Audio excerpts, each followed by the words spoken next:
My name is Jim Al-Khalili, and I'm a professor of physics at the University of Surrey. Studying the innermost secrets of atoms and their nuclei has been at the heart of my working life. But there's another side to me.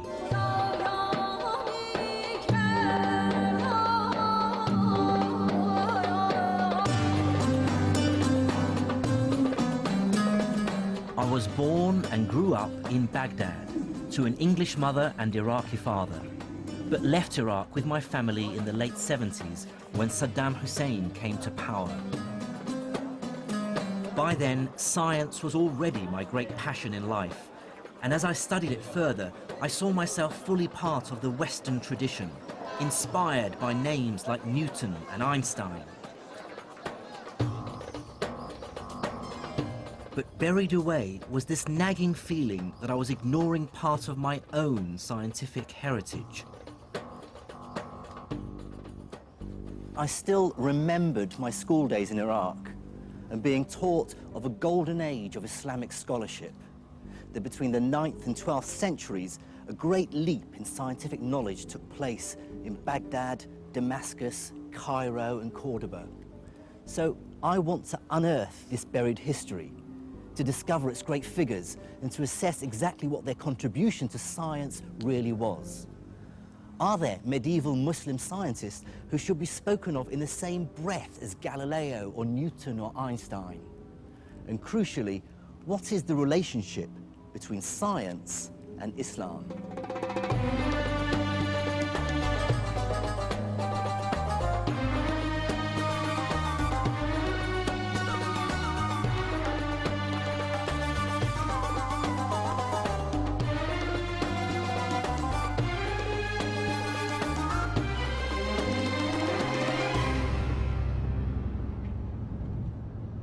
My journey into the science of the medieval Islamic world will take me through Syria, Iran, and North Africa.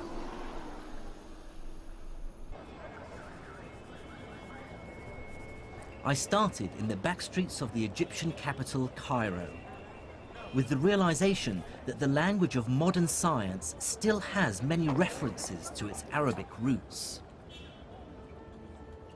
Take scientific terms like algebra, algorithm, alkali. I instantly recognize these words as Arabic. And these are at the very heart of what science does. There will be no modern mathematics or physics without algebra, no computers without algorithms, and no chemistry without alkalis.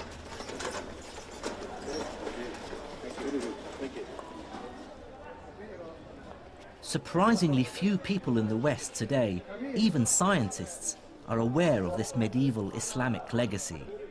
But it wasn't always so. From the 12th to the 17th century, European scholars regularly refer to earlier Islamic texts. I have here copies of some pages of the book Liber Abaci by the great Italian mathematician Leonardo Pisano, otherwise known as Fibonacci.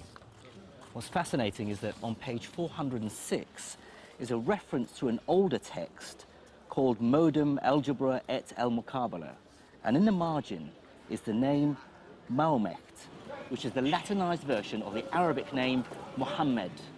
The person he's referring to is Muhammad ibn Musa al-Khwarizmi. In fact, Arabic names crop up in many medieval European texts on subjects as varied as map-making, optics, and medicine. But I want to start with al-Khwarizmi because his work touches on a crucial aspect of all our lives today. It's thanks to al-Khwarizmi that the European world realized that their way of doing arithmetic, which was still essentially based on Roman numerals, was hopelessly inefficient and downright clunky. If I ask you to multiply 123 by 11, you may even be able to do it in your head. The answer is 1,353. But try doing it with Roman numerals. You'd have to multiply CXXIII by XI. It can be done, but trust me, it's not fun. Al-Khwarizmi showed Europeans that there's a better way of doing arithmetic. In his book entitled The Hindu Art of Reckoning, he describes a revolutionary idea. You can represent any number you like with just 10 simple symbols. The idea of using just 10 symbols, the digits from 1 to 9, plus a symbol for 0, to represent all numbers from 1 to infinity, was first developed by Indian mathematicians around the 6th century AD, and I can't overstate its importance. Let me show you. Here are the numbers in Indian Arabic numerals. 1, 2, 3, 4, 5, 6, 7, 8, 9. And here are the numbers we're more familiar with in the West. 1, 2, 3, 4, 5, 6, 7, 8, 9.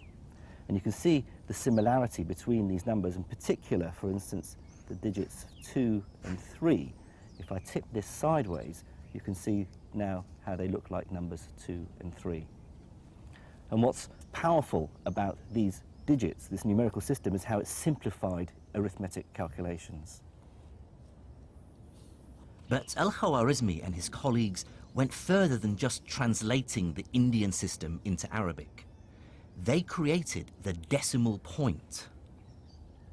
This text, written a century after Khwarizmi, is by a man we know only as Al-Uqlidisi. Here he shows that this same decimal system can be extended to describe not just whole numbers, but fractions as well. The infinity of possibilities that lie in between the integers. Here's a copy of Al-Uqlidisi's manuscript where he showed how the decimal point is used for the very first time. He describes it by using a dash. Here are the digits 1, 7, 9, 6, 8, and you can see there's a small dash over the 9 indicating the decimal place. The idea of the decimal point is so familiar to us that it's hard to understand how people managed without it. But like all great science, it's blindingly obvious after it's been discovered.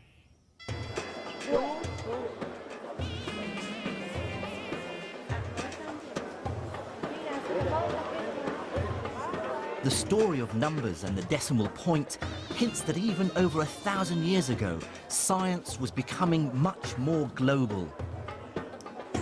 Ideas were spreading, emerging out of India, Greece, even China, and cross-fertilizing. And looking on a map that shows where people lived 1,000 years ago gave me my first insight into why medieval Islam would play such an important role in the development of science. Now look at which city lies at the center of the known world, a place where the widest range of peoples and ideas were bound to collide. It's the city where I was born, the capital of the Islamic Empire, Baghdad.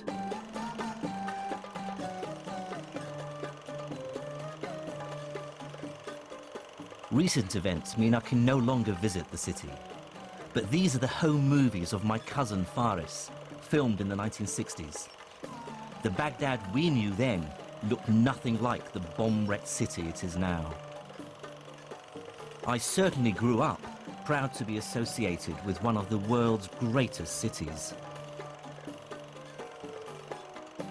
Baghdad was founded in 762 AD by the Caliph al-Mansur. His aim was to make it the glorious capital of a brand new empire, united by Islam, the rising religion of the time. The Abbasid caliphs had claimed their right to rule by declaring that they were directly related to the Prophet Muhammad, who had founded the new religion over 100 years earlier. But in that short time, the armies of Islam had conquered a vast territory. Starting in a small area around Medina, they moved rapidly out of the Arabian Peninsula and within a few decades had taken control of the Levant, North Africa, Spain and Persia. I think one must bear in mind that this is an era in which people actually believed in God, and the dramatic successes of the Arabs as they poured out of Arabia was such that a lot of people did sort of observe and say they must have God on their side, this must be the true God. Some people did convert, or if they didn't convert, they did submit to Arab Muslim political control for that reason. By the early 8th century, Islamic caliphs ruled a vast territory. And like most successful emperors, from Caesar to Napoleon, they understood that political power and scientific know-how go hand in hand.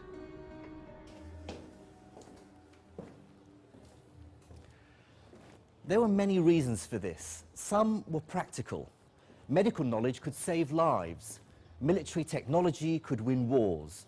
Mathematics could help deal with the increasing complexities of the finances of state. And Islam as a religion also played a pivotal role. The Prophet himself had told believers to seek knowledge wherever they could find it, even if they had to go as far as China.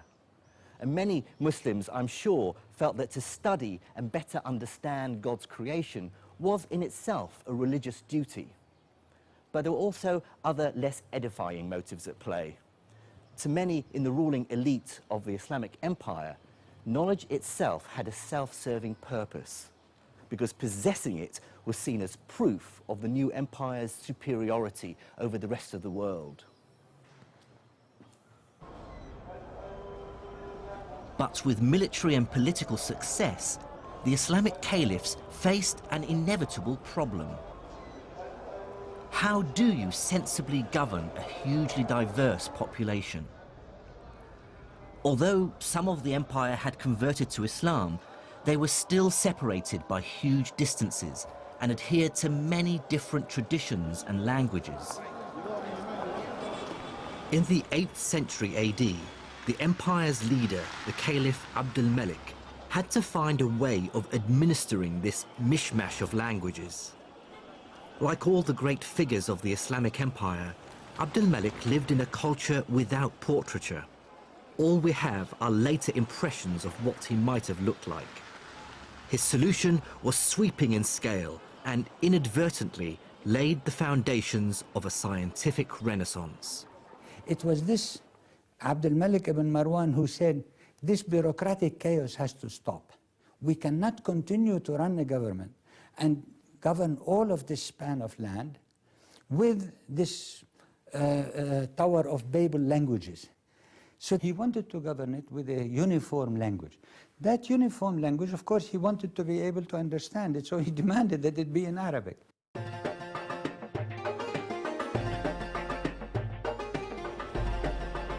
But the choice of Arabic as the common language of the empire went beyond administrative convenience.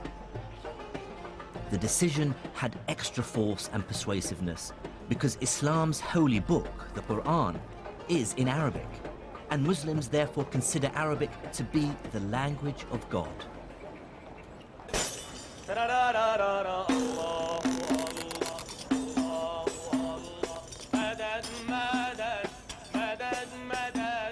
The words of the Quran are so sacred that its text hasn't changed in over 1,400 years. By comparison, English has changed dramatically in just 700 years. To our ears, Chaucer is almost unintelligible, whereas any Quran can be understood by anyone who reads Arabic.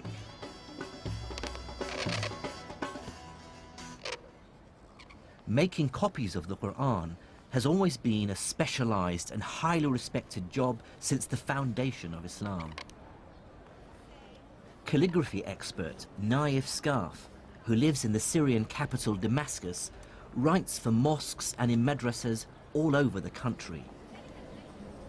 These are words he's found himself writing over and over again, words of great significance for Muslims. They're the opening line to each chapter in the Quran. So what it says is, Bism illah ar-Rahman ar-Rahim. which means in the name of God, the most gracious and the most merciful. بده شكل مضبوط الفاعل المفعول بكذا يكون الكتابة صح ولا تفهم المعنى بشكل صحيح. So you're saying the complexity of Arabic calligraphy was enforced on them because of the spread of Islam, because they were worried the meaning of the words in the Quran would be lost if it was read by people who don't speak Arabic. Then they wouldn't, not only would they misinterpret it, they just wouldn't be able to distinguish between different letters. So not only did they add dots on certain letters, they also added other little squiggly lines which changed the sound of vowels. And it was something that they put in place just to ensure that people were able to have the right pronunciation when they read the Quran. The consequences for science were immediate. Scholars from different lands who previously had no way of communicating now had a common language. And it was a language that was specially developed to be precise and unambiguous, which made it ideal for scientific and technical terms. What this meant was the summoning into existence of a vast intellectual community where scholars from very different parts of the world could engage in dialogue, comparison, debate, argument, often very fierce argument, with each other. It was possible for scholars based in Cordoba in southern Spain to engage in literary and scientific debate with scholars from Baghdad or from Samarkand.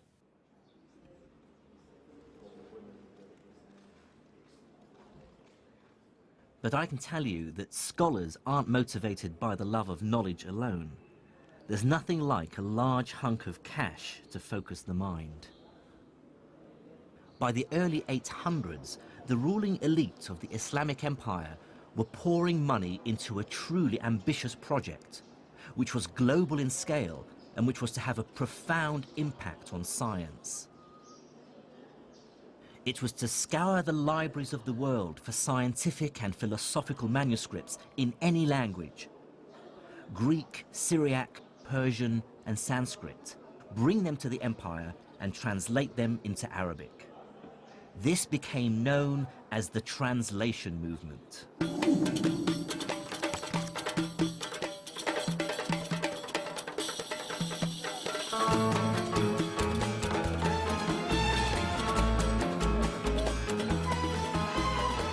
The effort scholars put into finding ancient texts was astonishing. And one key reason for this is that bringing a book to the caliph, which he could add to his library, could be extremely lucrative. The story goes that the Caliph al-Ma'mun was so obsessed that he would send his messengers out of Baghdad far and wide to distant lands just to get hold of books that he didn't possess for the translation movement. And anyone who brought him back a book that he didn't have, he'd repay him its weight in gold. To give some sense of the extent of this activity, sort of between 750 and 950, somebody called An-Nadim, who wrote a list of sort of the intelligentsia of the Abbasid era, lists 70 translators. So it was quite a large cohort of people involved in translation, and obviously he only named the well-known. They could get up to 500 gold dinars a month, which is probably around $24,000, which is a huge sum of money for what they were doing. It was a very, very prestigious, well-paid, well-patronized activity. And motivating this global acquisition of knowledge was a pressing practical concern, one that rarely crosses our minds today. This is the new library at Alexandria in Egypt.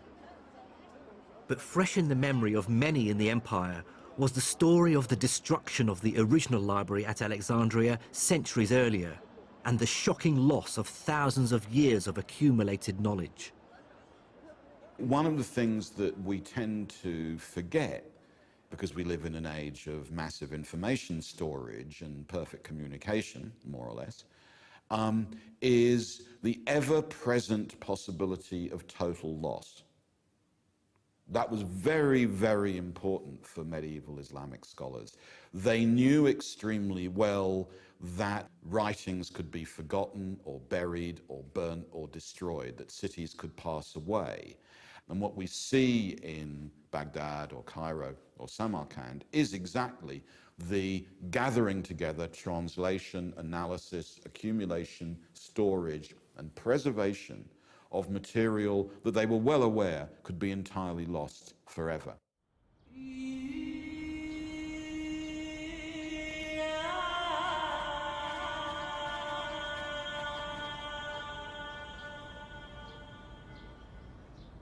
And if there was one branch of knowledge that everyone, from the mighty caliph to the humble trader, wanted to preserve and enhance, it was medicine. These were, after all, times when few lived to old age. Writings from the time remind us that what we might consider a relatively minor infection today could be a death sentence. Religious teachings, then, were not just a source of comfort. They were a constant reminder that we should never give up. In the Hadith, which is the collected sayings of the Prophet Muhammad, it says, "Ma anzala Allahu da'an illa wa anzala lahu dawa'an," which means that God did not send down a disease without also sending down its cure. It's statements like this that lead Muslims, even today, to believe that cures for all diseases are out there somewhere, and that we need to search to find them. To assess how this optimism actually affected Islamic medicine, I met up with Dr. Peter Porman in the Syrian capital Damascus. He's a leading expert on Islamic medicine who spends much of his time researching here in the Middle East. What people don't realize is that the history of Islamic medicine is really the history of our medicine, because our medicine, the university medicine we used until the 19th century, it was based to a large extent on all these work of these Islamic physicians. Islamic medicine built extensively on the foundations laid by the ancient Greeks. The most highly prized and among the first to be translated into Arabic were the medical manuscripts of the 3rd century Greek physician Galen. Galen believed that a healthy body was one in balance, a balance of 4 types of fluids called humours, which circulate through the body, and any one of which, if out of balance, would cause illness and a change of temperament. The 4 humours were yellow bile, which, if in excess, would cause the patient to become bilious or bad-tempered and nauseous. Blood, too much of which would cause the patient to become sanguine or cheerful and flushed. Black bile, which in excess would cause the patient to become lethargic, melancholic, even depressed. And phlegm, which in excess would cause the patient to become phlegmatic or apathetic and emotionally detached. Galen argued that illnesses are caused by an imbalance in one of the humours, and so the cure lies in draining the body of some of that humour. And so he recommended techniques like cutting to induce bleeding or using emetics to induce vomiting. But Islamic doctors were acutely aware that Galen and Greek medicine were only one source of medical knowledge. There were other traditions of medicine that they were equally keen to incorporate into their understanding of how the body functioned. Medieval Arabic texts refer to wise women, folk healers who provided medical drugs. This tradition continues today, as I found when I came across one for myself in the back streets of Hammamat in Tunisia. This is Arafat Nabil. She's been running her shop selling medicinal herbs and spices for over 20 years. She believes that her remedies can cure a wide range of medical ailments. مثلا هذه عشبة نعم. اسمها شيح تنحى الدود من البطن وتنحي جميع الأوجاع الداخلية. بعد من الزرنيخ ينحي الثعلبة وبعشبة هذه اللي تراها أنت تويكا تنحي تقولوا البرص. اوكي. مثال هذوما مثلا كما هذه وهذه للصرع والجنون. صرع يحطها ويحط شويه في المخده نتاعو ما عادش بك اللي يشدوك الكريز هذاك. وفي يعني مثلا من العصر اليوناني اقدم منها ما تستعمل ولا لو والله اجي نقول لك كل ما هو قديم في الاعشاب انا نتبعه. فهمتني باش نزيد معلومات. In the back streets of Tunisia, this knowledge is still being used. But medieval Islamic doctors were also aware of other traditions of medicine from China and India.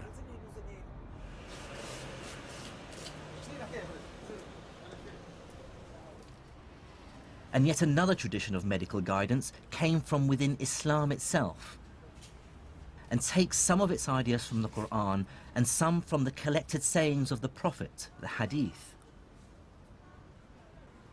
In a bookshop in Monastir in Tunisia, I found a copy of a very popular book, available right across the Islamic world.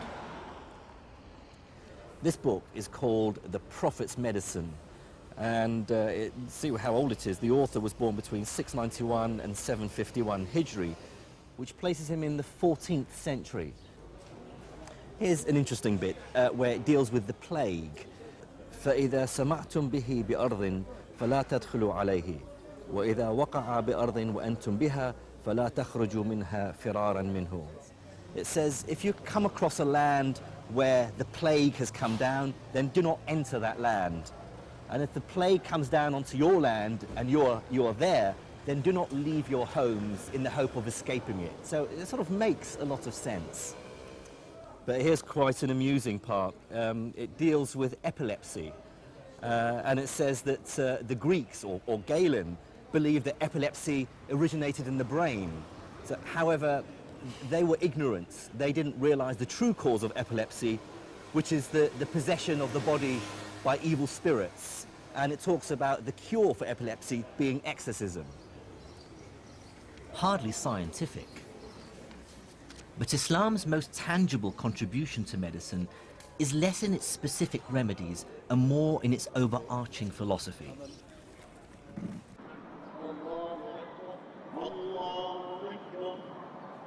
It is, after all, a religion whose central idea is that we should feel compassion for our fellow humans.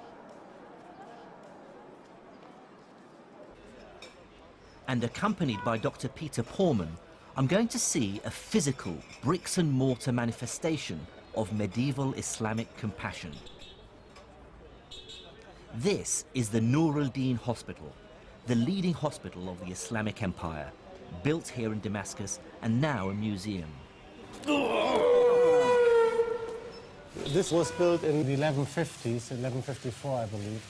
One of the ideas which are stipulated in Islam is the idea to be charitable. And yes, charity... zakah, yes. Exactly, and it's an obligation to give alms and stuff like that. Yeah. And so if you're a ruler or if you have a lot of money, what you could do is obviously... You could really be charitable. Charitable and set up like a nice hospital like this one.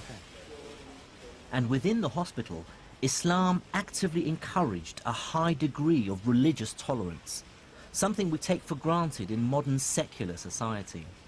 The hospital was open to all communities, so you would have Christians, you would have Jews, Muslims obviously, maybe other denominations, both as patients and also as practitioners. Like a Christian studies with a Muslim says my best student was a Jew, and so the medicine which was practiced here transcended religion. I mean, typically, how many physicians would there be? Well, it depends. Well, like for certain hospitals, we hear figures of like 24 or 28 physicians. Yes. The physicians would do the rounds in the mornings, you see, do their prescriptions that's the and sort of stuff thing like that. Yeah, hasn't changed over the ages. Yeah. As a result of the translation movement, those physicians now became aware of the latest remedies from as far away as India and China. And as the new drugs filtered in from the rest of the world, hospitals started to set up a new kind of facility within their walls, the pharmacy. So this notion of a pharmacy in a hospital, is that a new innovation? Well, the whole package, certainly, that's new. And what is interesting, if you look for innovation, again, like on the level of pharmacy, if you look at Baghdad or even Damascus, it's at this crossroad of cultures. So loads of new things come in, like musk, for instance, myrobalan. You have like Indian drugs. There's like an Indian pill, for instance, which is good against headaches and to, bad breath, but also, gives you sexual appetite and stuff like that. So, Cures your headache, gives you fresh breath. Fresh breath. And gives you... increased. And so it's like toothpaste, Viagra and aspirin. That's right, all in one. Fantastic. Yeah. So, well, let's walk in here. Peter wants to show me perhaps the most ghoulish aspect of Islamic medicine, surgery. Here you have like a wonderful illustration. It appears that this is the first anatomical illustration in history. Like you see, it says adala, which means muscle. And so these are like the different muscles which move the eyelids. So it was understood then that the muscles controlled the... Oh, absolutely, the lens in the eye. Yeah, and moved the eyelid and stuff like that. So the other thing which we have here, which is really nice, is I think we have some, like ophthalmological instruments. For instance, it's a hook, could be used, for instance, to kind of pull back your eyelid, that sort of thing. I mean, these instruments were very useful to the doctor. Although these tools might look crude, eye surgery was one of Islamic medicine's great successes. One innovation was to improve an older technique for curing cataracts called couching, which in their hands had a success rate of over 60%. In a living subject, the cornea would be clear and you'd be able to see the pupil clearly with the cataract sitting behind the pupil, the wide opacity. To see how couching stands the test of time, I'm meeting up with eye surgeon Mr. Vic Sharma. Right, the cataract is the lens inside the eye, which sits behind the pupil. As with time, with age, the lens gets cloudier and cloudier, and that's what is referred to as a cataract. Okay. I've brought along a replica of a medieval couching knife and a description of the treatment by Al-Bukassis, which is the Latin name for the great 10th century Islamic surgeon Al-Zahrawi. He says you take the couching needle in your right hand, if it be the left eye, and so on, and then thrust the needle firmly in, at the same time rotating it with your hand until it penetrates the white of the eye, and you feel the needle has reached something empty. So he's talking about how to dislodge. Exactly. So, I mean, maybe you can show me. We've got some eyes here. Yep, and I'll certainly give it a shot. And what they would have done would have attempted to go in just by the white of the eye, just at the edge where the cornea is. And then what they are attempting to do is to sweep around, trying to break all those ligaments of that lens and trying to get the lens to drop away from the pupil to allow more light to enter in through the pupil and to brighten the subject's vision. But of course you haven't got the capacity to focus. Oh yeah, you haven't got a lens now, so that was a big problem until people started compensating that with specs later on. Right. What is your feeling about how advanced and successful? Well, they were on the general ballpark. They were at the right place. They were trying to remove the cataract away from the visual axis. They understood the anatomy of the eye. Exactly. They had some understanding of the anatomy of the eye, and that the lens was behind the pupil, and that's what was causing the visual loss. And so removing that, and that general principle is still the same. Right. And there are still accounts of it being used in certain parts of the world presently.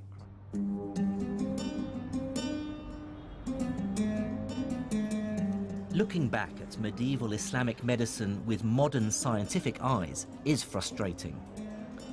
They take as true many things we know to be nonsense. But on the other hand, their desire to deal with this vast subject logically and systematically is admirable and truly marks a break with the past. One Islamic scholar, more than any other, embodies the synthesis of religion, faith and reason. His name was Ibn Sina, or Avicenna, as he's known in the West. He was a polymath who clearly thrived in intellectual and courtly circles. In 1025, he completed this, Al-Qanun fil Tib, or the Canon of Medicine. In it, Ibn Sina collated and expanded on all that had gone before him, medical ideas from Greece to India, and turned them into a single work. So how would you place this book in a historical context? Oh, it's hugely important. I mean, there are a few books which are as important as the canon, because what this encyclopedia does, it kind of, sweeps away everything else. It becomes a textbook. It supersedes a lot of other texts, and people even complain that, it's so good, it's so tightly organized, it's so easily accessible that people forget to read the Greek sources in Arabic translations. This whole first book, this is the first book, contains what we call the kulliyat, the general principles. So it's all about how the human body works, how diseases work in general. The second book contains diseases of what we sometimes call from tip to toe, like from tip to toe. So he starts with the diseases of the head, and then he moves down, like the eyes, the ears, the nose, the mouth, and he normally they end up at the sexual organs, you see. At first sight, the sheer ambition of the 3 volumes is hugely impressive. Here's an attempt at diagnosis and cure for diseases as diverse as depression, meningitis and smallpox. And there's even detailed chapters on more common problems. So, like for instance, here you have like headaches. So different kinds of headaches. في العلاج الصداع الحادث عن الروائح الطيبة. So headaches caused by pleasant, fragrant smells. And then he's also got الحادث من الخمار, so hangovers. Different kinds of you can get headache from sex. Is that right? Well, I mean, hasn't happened to me yet, but I mean, let's see. So, the treatment of headache caused by sex. ويجب لمن يعتريه ذلك عقب الجماع وبامتلاء أن يبدأ بالفast. So if somebody has or is befallen by, suffers from a headache after sex, and he also has a repletion, so he has too many superfluities or something like that, so يجب أن يبدأ بالفast. One has to first resort to venesection or bloodletting. ثم بالإسهال, and then you should use purging. In وجب كل واحد منهما. For both of them, I mean, like bloodletting and purging are necessary. A lot of the stuff in here sounds like nonsense, of course, because this is not modern medicine. No, it's not. So how long was this taken seriously? Well, the fundamental ideas contained here about how the body works, I mean, they hadn't changed until the early 19th century. I mean, there was progress, obviously, on certain levels, but the essence was the same. And then came the big break with the discovery of bacteria and viruses and things like that. And from the second half of the 19th century onwards, medicine was totally revolutionized. Ibn Sina's canon of medicine is a landmark in the history of the subject. Although much of the medical science it espouses we know now to be terribly misguided, its value lies in accumulating the best knowledge in the world at the time into one accessible, organized text. The canon would give future generations something to rewrite.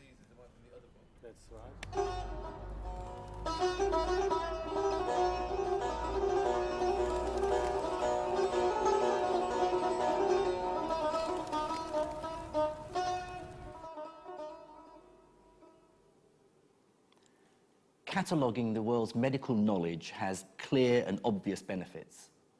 But the Islamic Empire's obsession to uncover the knowledge of the ancients went beyond practical matters like medicine. Many, like the Caliph al-Ma'mun, believed that the people of antiquity possessed dark, even magical powers. And what's more, new evidence is coming to light to show just how hard Islamic scientists worked to rediscover them.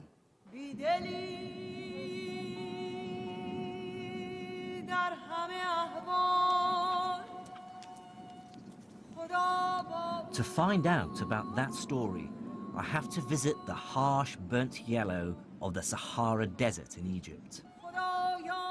There I am to meet an academic who wants to show me how the translation movement took the Arabs to Egypt on a quest to break a code, which they thought hid the secret of the dark art of alchemy.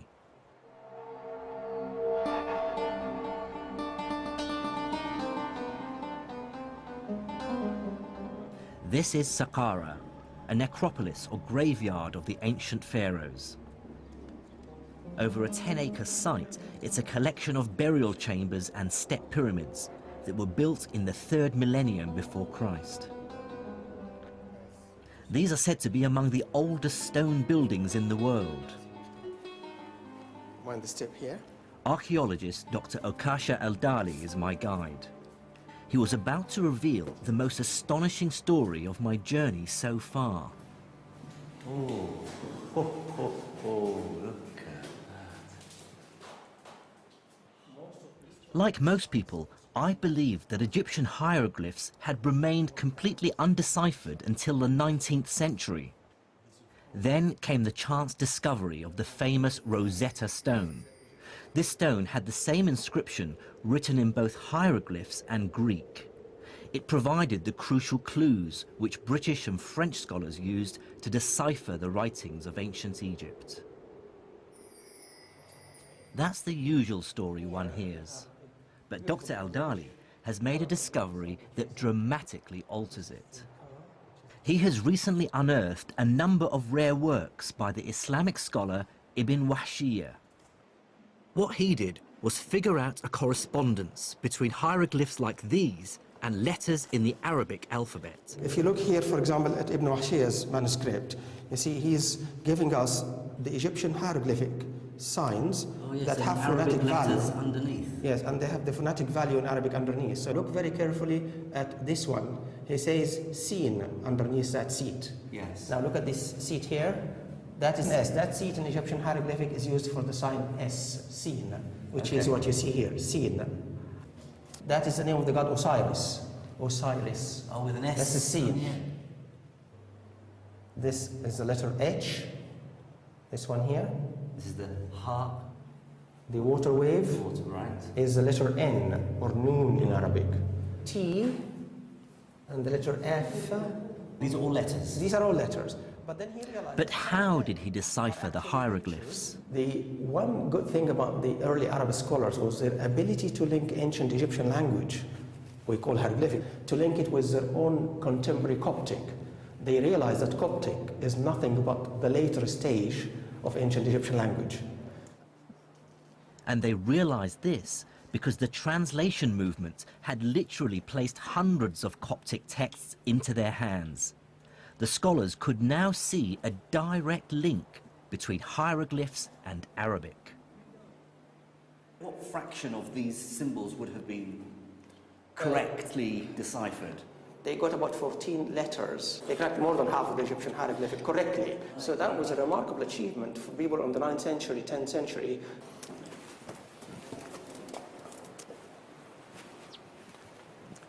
Well, that's probably the biggest revelation for me so far on my travels, that Egyptology didn't begin in the 19th century. Yet again, it seems that Islamic scholars actually cracked hieroglyphics, and they cracked it for strange reasons. They cracked it because they were interested in astrology and alchemy. But here is another example of this amazing translation movement. They weren't just translating Greek and Indian and Persian texts, they were translating Egyptian hieroglyphics as well. Absolutely incredible. Unfortunately for the Caliph al-Ma'mun, the hieroglyphs contained no alchemical secrets. But what this story reveals to me is the insatiable curiosity Islamic scholars had about the world. They were desperate to absorb knowledge from all cultures purely on merit, with no qualms about the places or religions from which it came. Most intellectual traditions, including, if I may say so, our own, tend to work very hard to keep everybody else out. Whereas here we have an example of an enterprise which is desperate, curious, to turn itself into a net importer of intellectual product. And that's a very important lesson for the history of the sciences. I was soon to see just how dramatically this fueled scientific innovation. But it's worth remembering that the translation movement wasn't just about science and medicine.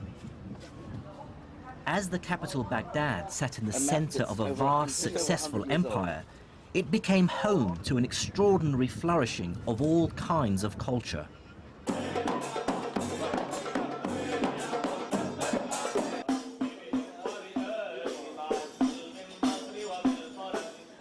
For this is the time described by 1001 Nights, of great and generous caliphs, magic carpets, great journeys, but also ambitious buildings, music, dance, storytellers, and the arts.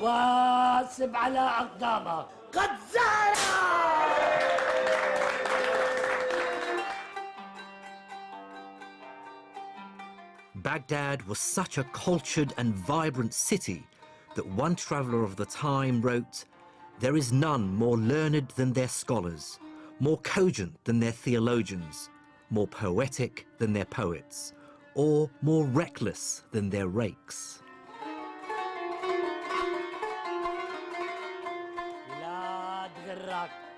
It really must have felt like Baghdad and the Arabic Empire were the world leaders in civilization and culture. To be part of that city's growing intellectual elite must have been as exciting as it gets. It was a new Muslim city. It only started to be built in 756. So it has that sort of sense of almost being on a frontier, of being something new, of being something different. It was full of courtiers, it was full of sort of nouveau riche individuals who were trying to make their way at the Abbasid court. And it is the sort of a place, if you like, where innovation is valued and appreciated. At the heart of the city's intellectual life was a system called the Majlis. Now, the word Majlis could probably best be translated as salon or talking house. In 9th century Baghdad, what this meant was that the city's elite, the caliph, his courtiers, generals, and the aristocracy, would hold regular meetings, you might call them seminars or discussions, during which the city's cleverest men, the philosophers, theologians, astronomers, and logicians, would gather to discuss and debate their ideas. It was not the case that people were expected to adhere to a particular line or adopt a particular religion. They were allowed to express their own sentiments and their own views very freely. The point was that they should do so in elegant Arabic and a good logical reasoning. The effect of the Majlis was to create a heady mix of money and brains, with the best minds in the empire swapping ideas while simultaneously engaged in fierce competition for patronage. It's at this point my investigation into the first wave of Islamic science returns me to the man we first met at the beginning of this story in the back streets of Cairo, the great mathematician who brought the West the decimal system. Out of the very heart of this intellectual whirlwind came Al-Khwarizmi, mathematician, astronomer, courtier, and favorite of the Caliph al-Ma'mun. He was a product of his age, an immigré from eastern Persia into Baghdad, surrounded by books, well-versed in learning from Greece, Persia, India, and China, and fearless in his thinking. Al-Khwarizmi brought together two very different mathematical traditions and synthesized them into something new. The capacity to have on your desk simultaneously two very different kinds of mathematics presses on models of what counts as calculation, what counts as measurement, and I think accelerates the process of intellectual change. The first of these traditions came from the Greek-speaking world. Greek mathematics dealt mainly with geometry, the science of shapes like triangles, circles, and polygons, and how to calculate area and volume. The other great mathematical tradition Al-Khwarizmi inherited came from India. They'd invented the 10-symbol decimal system, which made calculating much simpler. Thanks to the translation movement, Al-Khwarizmi was in the astonishingly lucky position of having access to both Greek and Indian mathematical traditions. He was able to combine geometrical intuition with arithmetic precision, Greek pictures and Indian symbols, inspiring a new form of mathematical thinking that today we call algebra. As a physicist, I've spent much of my life doing algebra, and I can't overstate its importance in science. But it is a strange idea. I remember being perplexed when my math teacher first started talking about mathematics not using numbers, but with symbols like X and Y. It's an incredibly liberating idea because it allows you to solve problems without getting bogged down in messy numerical calculations. So we have here this priceless manuscript, Kitab al-Khwarizmi, Al-Khwarizmi's book, and Professor Ian Stewart has studied algebra for much of his working life. Together, we looked at an early copy of the book in which the idea really took form. I see here, although it's written sort of in the margin, the title of the book, Al-Jabr wal-Muqabala. So that's the first time the word Al-Jabr appears. Algebra. Algebra, that's where our word algebra comes from. Now, what I found very early on is that he said, I discovered that people require three kinds of numbers, judur wa amwal wa adad, so roots, squares, and numbers. So what is he trying to do here? This is what we would now call x and x squared. This is quadratic equations. This really is algebra. So he's setting you up for a book about how to solve equations by algebraic methods. Okay, now quadratic equations I thought were around and being solved long before Khwarizmi, back to Babylonian times. So, what's the big deal about this book? It's the point of view. He treats root and square as if they're objects in their own right. They're not just some number that we're trying to find out. They're a process you apply. What Al-Khwarizmi is thinking of is square means take the root and multiply by itself.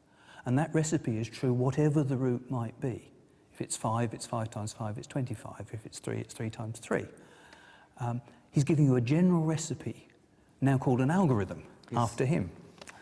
The algorithm comes from... It comes from... It's another word that comes from Al-Khwarizmi, yes. Now, he talks about this procedure here on the next page.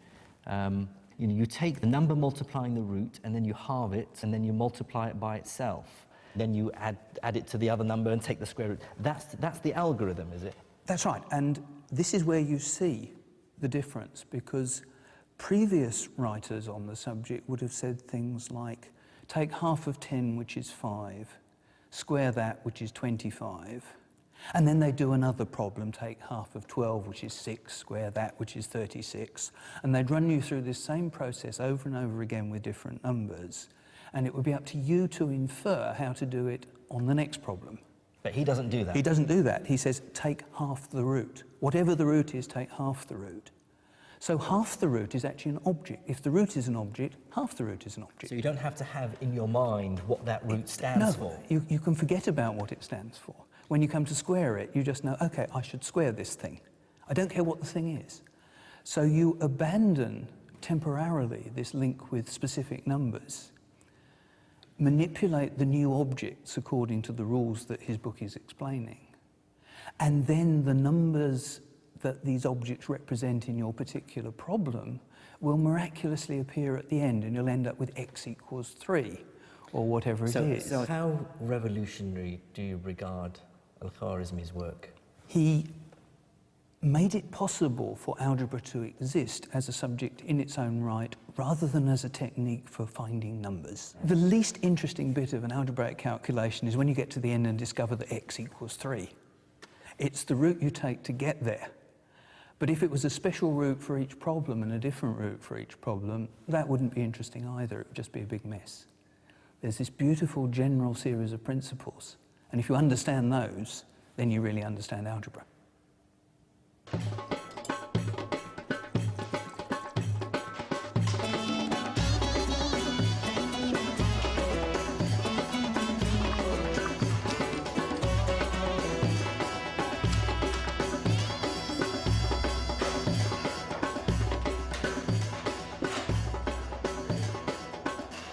What is the true global importance of algebra? It's been used throughout the ages to solve all sorts of problems. Let the mass of the cannonball be m. Let the distance it has to travel be d. Use algebra to work out the optimum angle you have to point your cannon. That sort of knowledge wins wars. Or let's call the speed of light c, the change in mass of an atomic nucleus m, and then calculate the energy released with the following algebraic formula: E equals mc squared.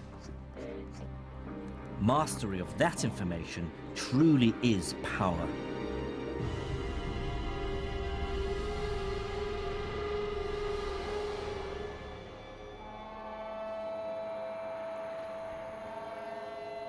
Algebra has helped create the modern world.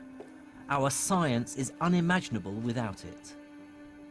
It sums up so much that was remarkable about medieval Islamic science, taking ideas from Greece and India, combining and enhancing them. Similarly, modern medicine owes a considerable debt to the work of the Islamic physicians. But I think the real story of what happened to science in the Islamic world in the 8th and 9th centuries tells us more than any single discovery. What it really tells us is about the universal truth of science itself. I believe that the first great achievement of the medieval Islamic scientists was to prove that science isn't Islamic, or Hindu, or Hellenistic, or Jewish, Buddhist, or Christian. It cannot be claimed by any one culture. Before Islam, science was spread across the world. But the scholars of medieval Islam pieced together this giant scientific jigsaw by absorbing knowledge that had originated from far beyond their own empire's borders. This great synthesis produced not just new science, but showed for the first time that science as an enterprise transcends political borders and religious affiliations. It's a body of knowledge that benefits all humans. Now that's an idea that's as relevant and as inspiring as ever.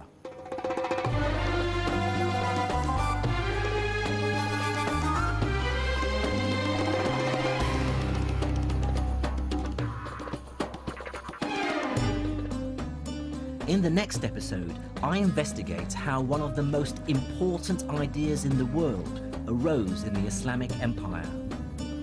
I discover how mathematics and experimentation fused together as the empire embraced a medieval industrial revolution. And in Cairo, I find out how these ideas led directly to today's world of science and technology.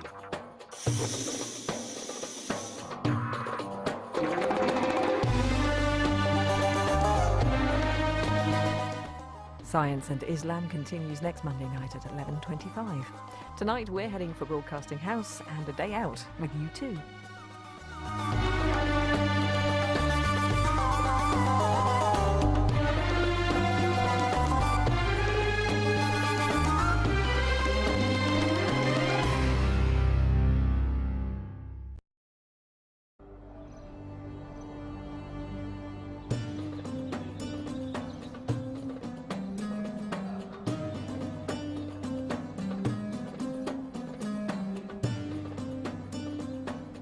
Every now and then, an idea takes form that changes everything.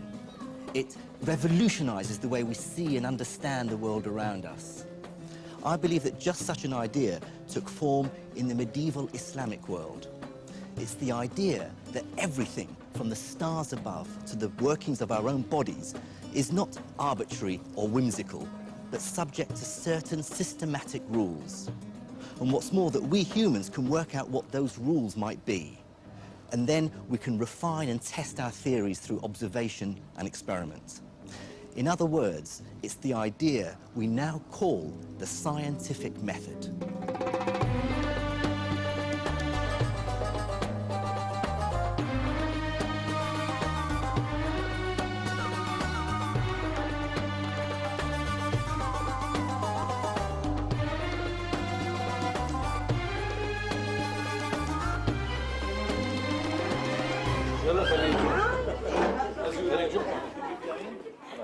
For me, the story of the scientific renaissance that took place in the medieval Islamic world is a personal one.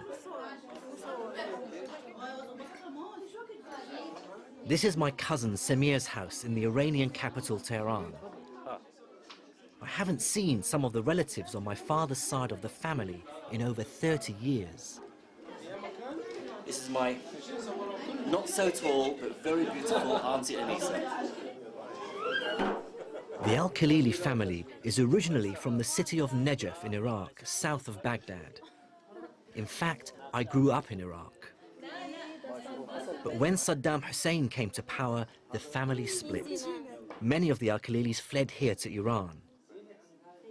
As my mother's English, I came to Britain with my parents. There, I pursued my passion for science and am now a professor of physics at the University of Surrey. But now, I find that my own scientific work and my Arabic and Islamic heritage are intertwined. On my journey through the Middle East, I discovered that an astonishing leap in scientific knowledge took place here 1,000 years ago under a powerful and flourishing Islamic empire. Wealthy, powerful, successful cultures will produce enormous advances in understanding and in technique. And that's just what we find in Islam, in Baghdad, under a series of successful, powerful, wealthy, and self-confident Islamic regimes. Over 1,000 years ago, the Islamic Empire was the largest in the world. It governed an estimated 60 million people. That was over 30% of the world's population. I found an archaeological fragment of this glorious past in a suburb of Tehran, not far from my cousin's house. These ancient walls, tucked behind a back street on the outskirts of southern Tehran, are literally all that remain of the ancient city of Ray, the city that the great Persian geographer Al-Muqaddasi described as one of the glories of Islam. Of course, Ray was just one of a number of cities that flourished under early Islamic rule. From Baghdad, its capital, the empire spread across thousands of miles, from North Africa through to Central Asia. Cities like Al-Askar, Basra, Merv, Gurganj, Bukhara, each powerful and thriving cities. Each would have been rich in trade, alive with culture. Each would have had its own libraries, its own academies. These were powerhouses of the new science. This really was a golden age. Think of that span of land. This is larger than any empire human civilization had ever known. Within that span of land, you can plug in the Roman Empire and it will fill just maybe, what, 1/3 of it, 1/2 of it, or something like that.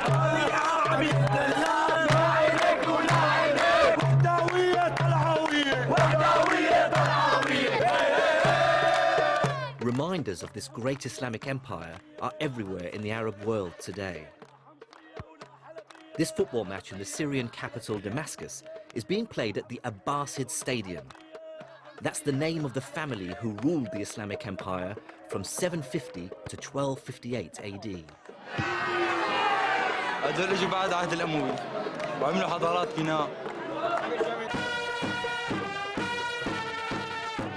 This large territory allowed them to raise enormous tax revenues to fund a search for knowledge and scholarship, which became known as the translation movement.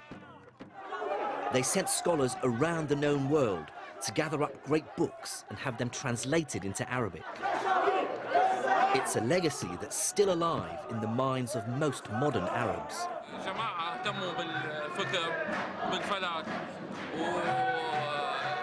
قدموا يعني طوروا تقويم الشهر كمان وعربوا الكتب اليونانية واهتموا بالعلم كثير والطب والهندسة وكل For medieval Islamic leaders, scientific knowledge was crucial to successfully running a vast empire. They did have a big and sophisticated governmental administration, and obviously that needed knowledge. If you wanted to be an administrator and you had to assess taxes, you needed to know about mathematics. It also wants to be able to build monumental buildings. That requires a knowledge of architecture and, again, mathematical skills to construct fine buildings safely. Medicine, just to keep the elite happy and healthy. And those are the areas of knowledge which are first translated from other languages into Arabic.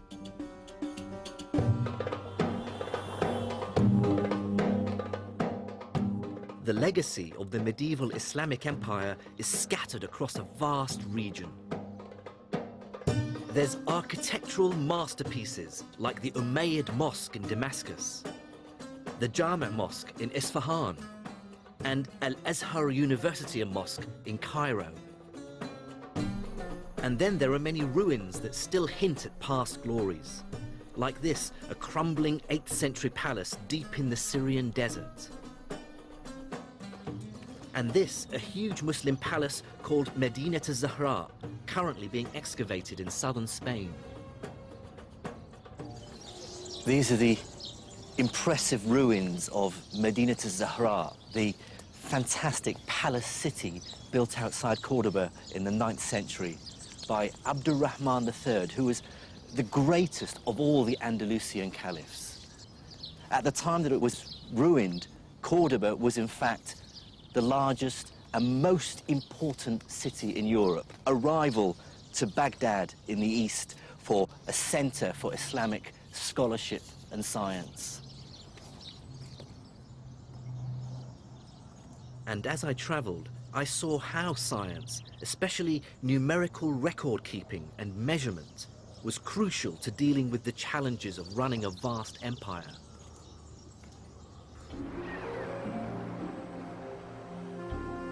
This is the mighty River Nile as it flows through the Egyptian capital, Cairo. Since antiquity, its unpredictable floods have determined the fate of Egypt's people, bringing years of lean and plenty. By the 8th century, Cairo was part of the Islamic Empire, and the new rulers took the first step to understanding this mighty river in a scientific way. They built a device to measure it.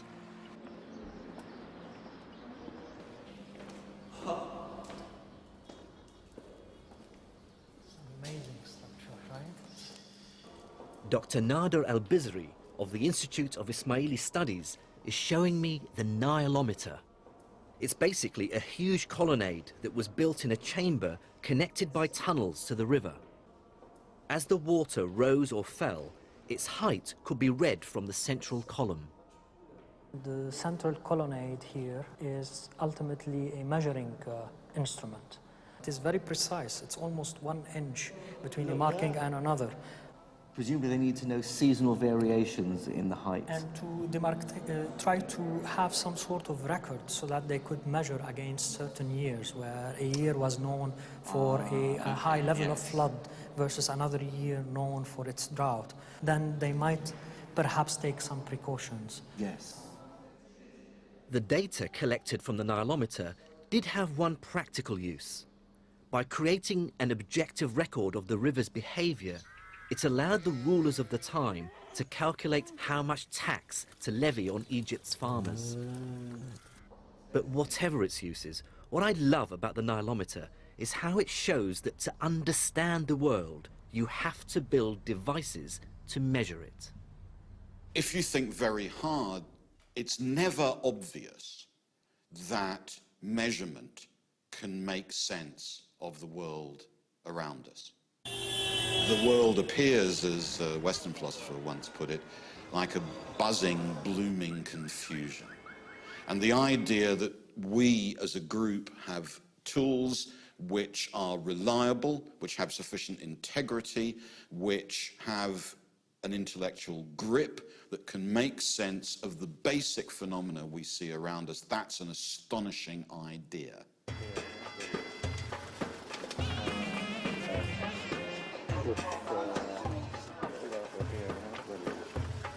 And one medieval Islamic ruler made measurement a personal obsession. giving it a scale and ambition that was truly unprecedented. His name was El-Ma'mun, and he became the caliph or ruler of the Islamic Empire in 813 AD. El-Ma'mun lived in a culture without portraiture, so all we have are later impressions of what he might have looked like.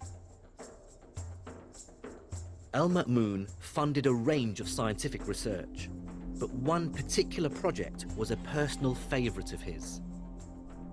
And given that he ruled over such a large territory, it's hardly surprising what it was: map-making. In the second decade of the 9th century AD, El-Ma'mun commissioned a new map of the world, and his scientists did a pretty impressive job. It was a vast improvement on all maps that had come before. What we see here is that they've really got the Mediterranean, its shape and how it links in with the Black Sea, the Middle East, even the whole of Asia as far as China and Japan. They've even got the Indian Ocean and the east coast of Africa. It all looks pretty impressive for the known world at the time. Of course, what El-Ma'mun ultimately wanted to know was how much of the Earth as a whole did he possess? And this begged the question, just how big is the Earth? It's a sign of amazing ambition that groups of scholars and craftsmen together can, as it were, capture the world. Where does that ambition and that confidence come from? Part of it comes from religious faith. Because the world was made by someone a bit like us, but much smarter, if we're smart enough, the thought was, we could probably make sense of a bit of what he did. And that's very clear as a motivation in a lot of Islamic, as in a lot of Christian science. And more specifically, the practice of Islam demanded that its followers have a very clear idea of the size and shape of the world. Now, this is crucial information for Muslims because wherever they are in the world, they need to know the direction to Mecca for their prayer. This is known as Al-Qibla. Now, over such a large territory, finding the direction to Mecca is not a trivial problem. This problem was wonderfully illustrated when a mosque was built recently in Washington, D.C. Some worshippers were confused because the direction they were told to face when praying was slightly north and not southeast as they expected. After all, Mecca is southeast of Washington, and on a flat map, it does appear to lie in that direction. But on a curved sphere, the shortest distance between any 2 points follows what's called a great circle. So, for example, this great circle line between Washington and Mecca is quite different to what you might expect. So the direction to Mecca from Washington actually points slightly northeast rather than southeast. Of course, this is complicated stuff, but the key point for Islamic scholars is that knowing the direction to Mecca requires a knowledge of how steeply the earth curves. And that means knowing how big it is. So El-Ma'mun commissioned his very best scientists to measure it. Hello. Hello.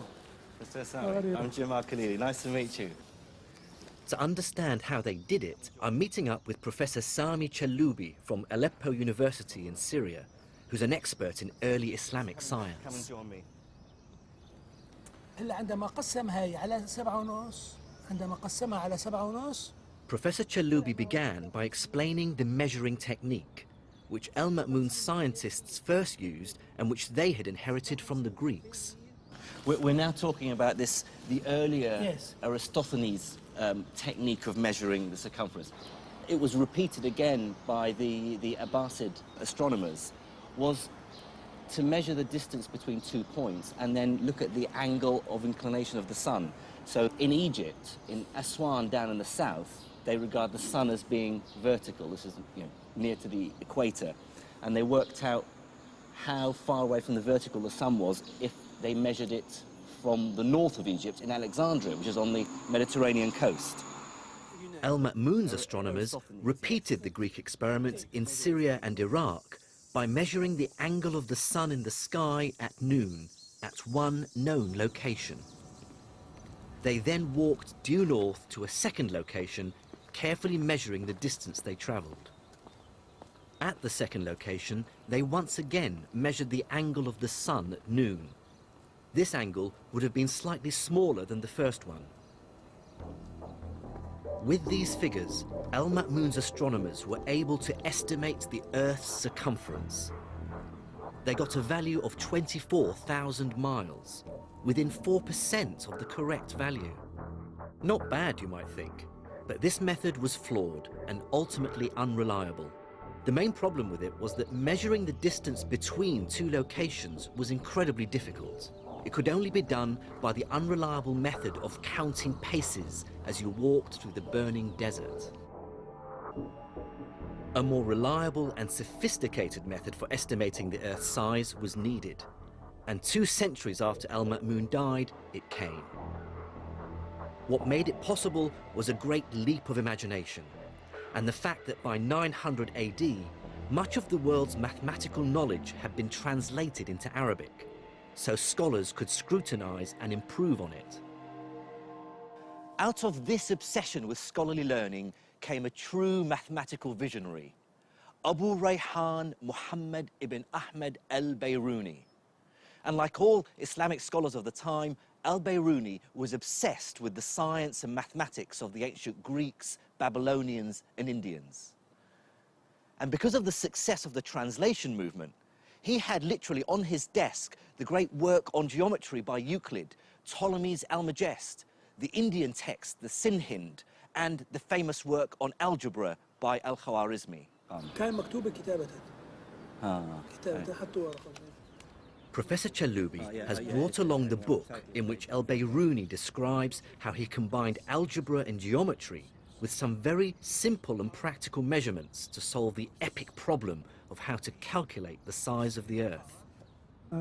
Bayruni text from This is his the Mas'udi canon. Yes. This is Bayruni's canon, which I've been trying to get hold of, where he describes this fantastic experiment.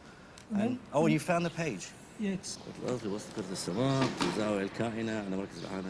Having read al-Bayruni's description of how to estimate the size of the world, I wanted to try it for myself. First, he had to find a fairly high mountain from the top of which he could see a flat horizon. In this case, the sea. What I love about this story is that with a few simple measurements around this small mountain peak, you can work out the size of the whole world. Al-Bayruni's first step was to work out the height of the mountain. He did this by going to 2 points at sea level, a known distance apart, and then measuring the angles from these points to the mountaintop. So, to measure the angle to the mountaintop, Bayruni had to use a device like this called an astrolabe. It's basically a giant protractor. It has the angles in degrees marked around the outside and a pointer to help him determine his line of sight. So if we try now and determine the angle to the top, it has to hang freely, and then, okay, so if you let it hang. I'd like to stress, if you haven't noticed already, that al-Bayruni would have made his measurements more meticulously than I am. He did them again and again to get consistently reliable results. Okay, that's about it. And that is 24.5 degrees. Okay, so now we've determined one angle. We now have to go and pick our second spot along the beach.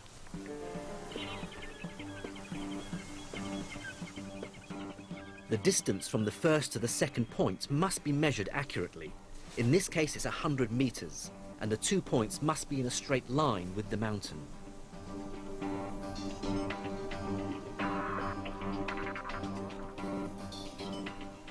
I measured the second angle to be about 26.5 degrees, and now had enough information to calculate the height of the mountain.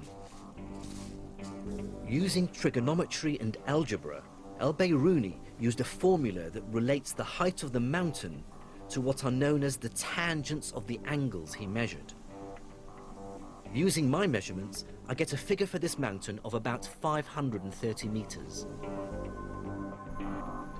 I now need only one more measurement to get the size of the Earth. And to get that, I have to climb to the top of the mountain. What Biruni did next was measure the angle of the line of sight to the horizon as it dips below the horizontal. So we're going to try and reproduce that. So if you can lift it up so that it's hanging, and if I locate the horizon, okay, which is about 1/2 degree, which is about the value that Biruni got. Now here's the really ingenious part. Biruni had measured 4 quantities, 3 angles and a distance. He used 2 of the angles and the distance to work out the height of the mountain. Al-Biruni now had everything he needed. In essence, Al-Biruni imagined a huge right-angled triangle which has as its 3 corners the mountaintop, the horizon and the center of the Earth. Trigonometry told him that the angle he had measured and the height of the mountain are related to the radius of the Earth, and algebra allowed him to calculate it. With this formula, Biruni is able to arrive at a value for the circumference of the Earth that's within 200 miles of the exact value we know it to be today, about 25,000 miles. That's to within an accuracy of less than 1%, a remarkable achievement for someone 1,000 years ago.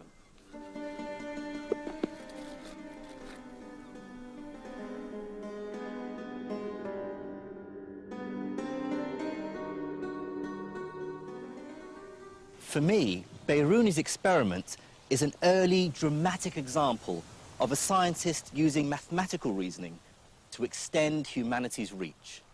He really pushes the idea that abstract geometrical rules governing idealized shapes like perfect circles and triangles can help us to comprehend the real world.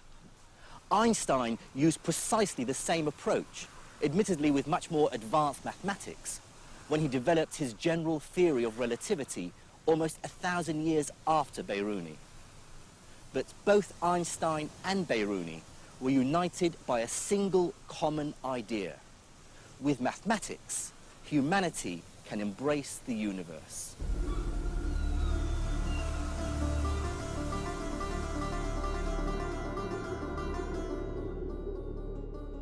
In this story of the birth of the scientific method, the Islamic scholar's ability to master sophisticated mathematics is the first crucial ingredient.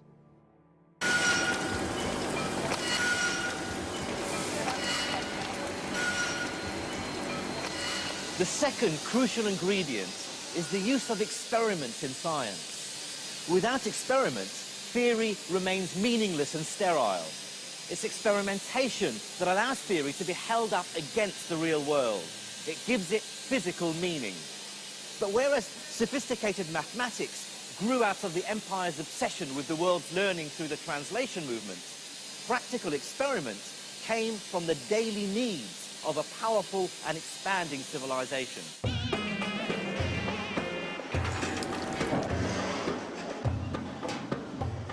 The driving force of the expanding medieval Islamic empire was trade. It boomed from around 700 AD onwards, creating a massive demand for metal workers, glass blowers, tile makers, craftsmen of every possible kind. When this collided with scholarly tradition, symbolized by the translation movement, it had seismic consequences for science. The sciences absolutely depend, astronomy is a wonderful example, chemistry is another, on really intense relationships between craft traditions of instrument making, of working with metal and fire, of working with medicines, drugs, plants, and scholarship, highly sophisticated literary and mathematical analysis. And the Islamic world is just such a place. By around 800 AD, the great cities of the Islamic Empire dominated the world's trade. To its markets came silks, spices, drugs, fruit, perfumes and gold, from as far afield as India and China in the east and Spain in the west. Anything that could be traded was.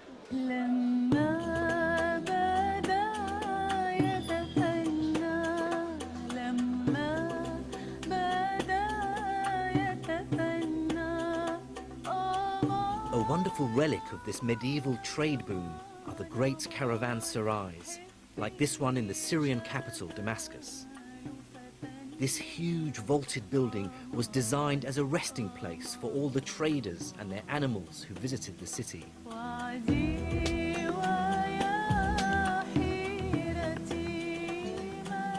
On their ground floors were wide spaces for animals and goods. And above, there were rooms for the rich merchants to refresh themselves before another day of haggling. One 10th century traveller talks of the riches and beauties of the bazaars, and that the income of the provinces and localities was between 700 and 800 million dinars.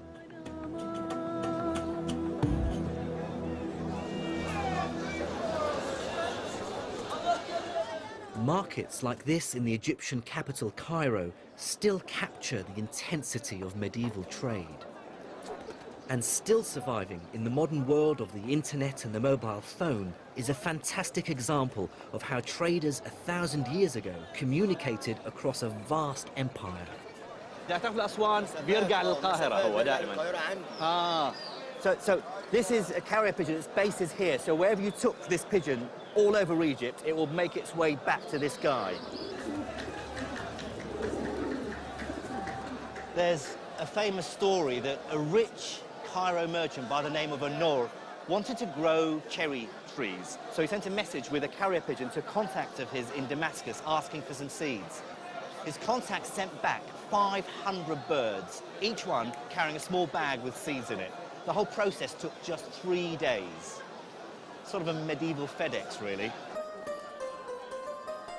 By 700 AD, the Islamic Empire was taking the first steps towards mass production. And in this world where knowledge of materials, metals, and how they're worked became increasingly important, one practice flourished. It's the practice that was inextricably linked with magic. Specifically, the dream to turn base metals into gold. The mysterious practice of alchemy. The ancient art of alchemy was a mystical system of belief based on spells, symbols, and magic. But I believe it took Islamic scholars to turn this quasi-religion into something much more scientific. Chemistry. Increasingly, the knowledge of the alchemists found more and more practical applications. For instance, when, during the last decade of the 7th century, the ruler of the Islamic Empire, Abd al-Malik, made the bold decision to create a common currency for all his dominions, he turned to alchemists for help. The proportion of gold to other alloyed metals that you have to put into the dinar to make the dinar usable. Otherwise, pure gold will become very soft and you can't use it. So that proportion is adjusted by, believe it or not, in this period, the alchemists. It is the alchemists who knew how to combine metals together and how to get the proportions of this gold to silver and gold to bronze and so on.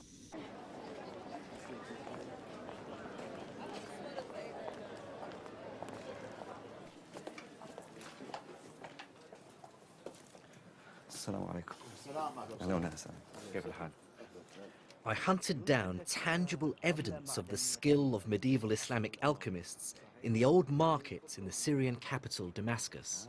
This is an Islamic dinar. The date of this is 128 after Hijri. So the middle of the 8th century, almost 740s. This 1,300-year-old coin, made of an alloy of different metals, isn't just durable. It's also malleable enough to be inscribed with intricate Arabic writing. No God instead of Allah. Coin making is one of the many examples of how the practical needs of a booming economy began to turn the magical practice of alchemy into modern chemistry. What's striking about chemistry in the medieval Islamic world is the sheer quantity of manuscripts that deal with the subject. There are literally thousands that survive, dealing with subjects as varied as metallurgy, glass making, tile making, dyeing, perfumery, weaponry. There's even a description on how to distill alcohol. All this activity clearly points to a bustling economy, with consumers, soldiers, engineers, architects, all demanding innovation and all demanding new technology. A great example of applied chemistry in the medieval Islamic world was the manufacture of soap. This stuff, solid soap that you can really clean yourself with, was virtually unknown in Northern Europe until the 13th century, when it started being imported from Islamic Spain and North Africa. By that time, the manufacture of soap in the Islamic world had become virtually industrialized. The town of Fez boasted some 27 different soap makers. And cities like Nablus, Damascus, and of course Aleppo became world-renowned for the quality of their soaps. A 12th century document has the world's first detailed description of how to make soap.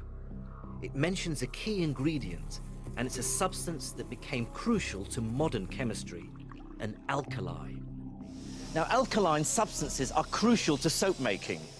But what's interesting is that our word alkali derives from the Arabic al-qali, which means ashes. That's because back then, alkalis were manufactured from the ashes of the roots of certain plants like saltworts. Islamic chemists' new understanding of alkalis and other new chemicals gave another industry a lift too: glass making.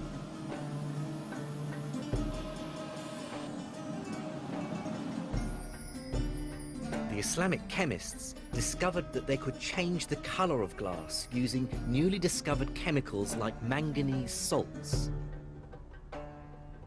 And they built industrial furnaces, some several stories high, to manufacture glass in huge quantities.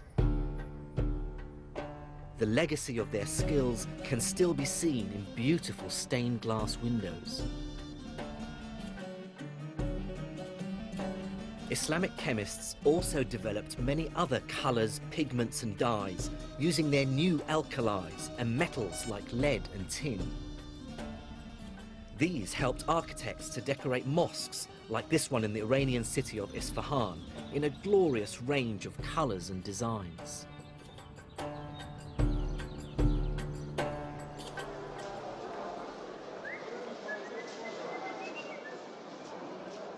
Chemistry was also driven by the booming market in perfumes. In the main market in Damascus, traders still make up your favorite scent, as they would have 1,000 years ago. So it basically has a base of alcohol, and then he adds to it the oils from the plants that you want. Jasmine and rose water and mint, but these days they'll use. Very nice. Yeah, I think I'll buy some of that. Perfumiers pushed chemists to come up with ever more ingenious techniques for extracting subtle and fragile fragrances from flowers and plants. They responded by refining and really establishing a technique that all chemists would instantly recognize today: distillation. Many of the techniques originate with Islamic scholars or even earlier. Dr. Andrea Sella, a chemist from the University College London, shows me how distillation was used. Distillations would have been done in devices sort of related to these. This is what's now called a retort, and we don't really use them anymore, but retort comes from the word to bend. In other words, a flask which has been bent over, and that's crucial. Well, many of the techniques... The shape means that a gas produced in the flask is forced to condense in the spout, and it's the main way of extracting scents from flowers and plants. Now, the idea here is that you heat at this end and you collect at the other. And so we should actually take a look and see if we can do a quick distillation with rose petals. First, we need to just put in a little bit of water. The water and steam will essentially control the temperature. What we don't want is for this to get too hot. Because the trick with this kind of distillation is to use heat to release the scent molecules, but at the same time making sure that these delicate substances aren't destroyed in the process. You actually use the steam to control the temperature, and the steam will carry those smells over. You can see the liquid coming up, condensing in the long tube. And there is already liquid coming over. Through, yeah. And that should be carrying with it some of the sort of rose water smell. Yes, you can really smell it. This picture shows a 14th century perfume distillery. Middle Eastern perfumes were known to have been sold as far away as India and China. The Islamic chemists also played a pivotal role in another more gruesome industry, weaponry. Historical records during the Crusades talk in terrified tones of how the Muslims would attack the Christians with burning missiles and grenades, striking fear into the hearts of the defenders. Many of these use a substance known as Greek fire. Islamic chemists improved on Greek fire by using and refining a naturally occurring resource, petroleum. They developed the idea of distilling petroleum, or naft, to create a lighter, extremely flammable oil, which they mixed with other volatile chemicals to make them burn furiously. And the result was clearly terrifying. What all these medieval Islamic texts on chemistry have in common is their great attention to detail, which is clearly based on careful experimentation. In fact, the whole idea of a laboratory where chemical and industrial processes can be tried out really takes hold at this time. The ingenuity of medieval Islamic chemists is impressive. But I wanted to know something deeper. What contribution did they make to our modern understanding of the principles behind chemistry? This is the centerpiece of modern chemistry, the periodic table. It lists all the known elements. Its key idea is to group substances with similar properties together. On the far right, for instance, are the inert gases. On the far left are the volatile metals. The periodic table is a triumph of classification, giving scientists a way of organizing their knowledge of the material world. Classification is simply a way to think clearly. I mean, what you need when you have some ideas about how the world works is that gives you a kind of schema, and you chop the world up into categories. And that actually helps you to understand, to make sense of what's around you. People had been trying to classify the material world since ancient times. The Greeks, for instance, thought there were just 4 worldly elements: air, earth, fire, and water. But this idea was a philosophical one and had little practical value. And that's what medieval Islamic chemists really changed. They used experimental observations to classify the stuff the world is made of. At the forefront of this was a medieval Islamic doctor and chemist called Ibn Zakaria al-Razi, who was born here in the city of Ray, just outside the Iranian capital Tehran, in 865 AD. Al-Razi's classification was very different from the Greek one. He argued, for instance, that minerals, roughly stuff we dig out of the ground, should be classified into 6 groups: depending on their observed chemical properties. The same guiding principle that lies behind the modern periodic table. Now, what I've done is I've brought materials from his classification scheme. And we have here what he called the spirits. We have the metallic bodies, we have the stones, then we have the attriments, the salts, and finally the boraxes. Each of Al-Razi's groups had a profoundly different experimental behavior. For instance, spirits were flammable. The metals were shiny and malleable. Salts dissolved in water. Of course, these classifications are not the way we do it today. But the point is that for the first time, Al-Razi was grouping substances on the basis of experimental observations, not philosophical musings. We've come over 1,000 years since the work of Al-Razi. What sort of debt does modern chemistry owe to him for his classification?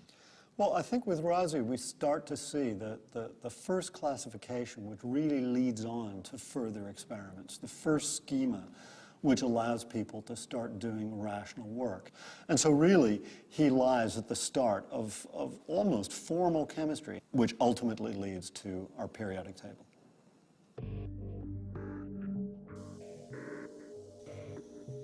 I believe that what we see in the work of the Islamic chemists and alchemists is the first tentative steps to a new science. Yes, by our standards, it contained a lot of magic and mumbo-jumbo, but it placed an emphasis on experimentation that was truly revolutionary. But bigger and better was to come, because Islamic mathematics and the experimental techniques of Jabir ibn Hayyan and Al-Razi were about to be welded together in a completely innovative way that would revolutionize their work and create the modern scientific age. Until the 9th or 10th centuries, ideas about science and how the natural world worked were dominated by the Greek philosopher Aristotle, and they were very different from ours today.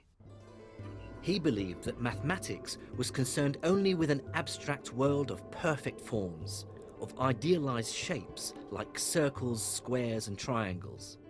It had no power to explain what we observe in the world around us, a world characterized by irregular, wonky shapes and constant change.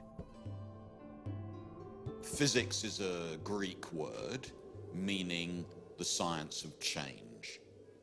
And for the classical Greek tradition, there was a strong sense in which the science of change was in contradiction with mathematics.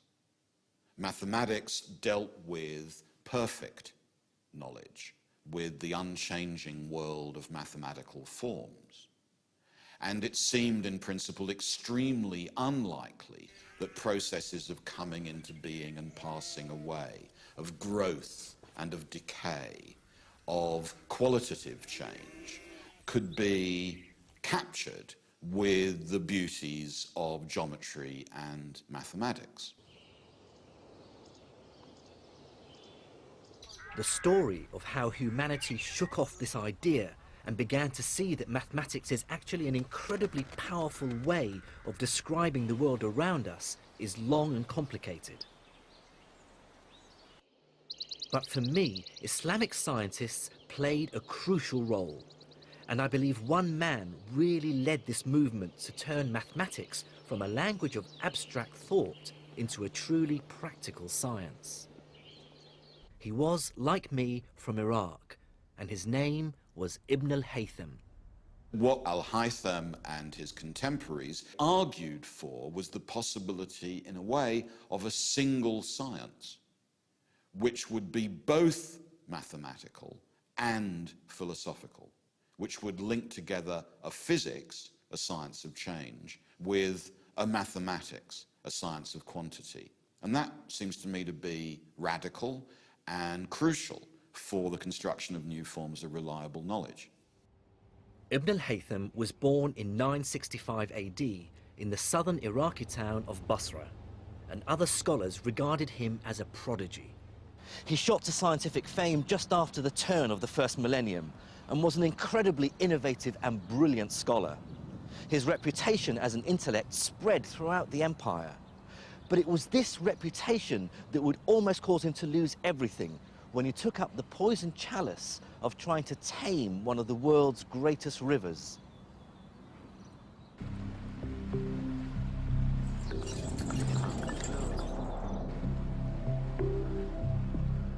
There's a wonderful, if suspiciously apocryphal story about how Ibn al-Haytham's career as a scientist was transformed. It concerns the Nile and how, just after the turn of the millennium, Ibn al-Haytham was asked by the ruler of Egypt to find a way of controlling it. Could he prevent its unpredictable and potentially devastating floods and droughts? But it didn't take Ibn al-Haytham long to realize that the Nile was way too large to control.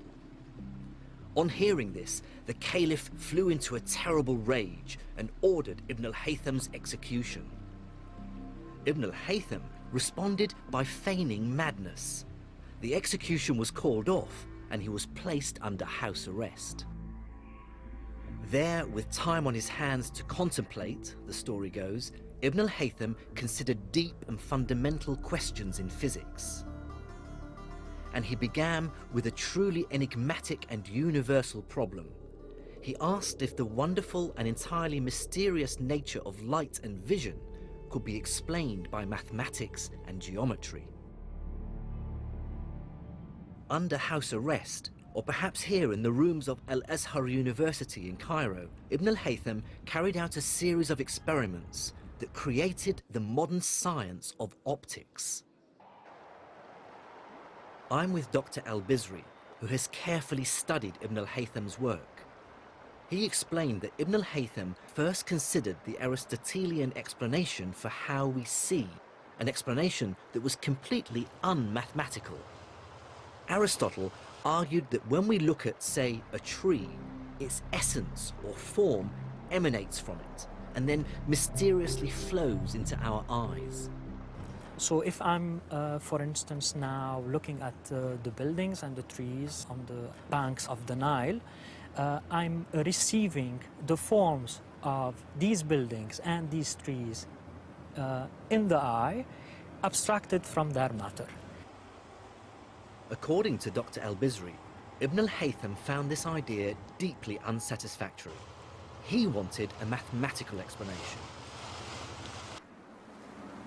And looking back at existing Greek writings, he found one, although it was obscure and bizarre.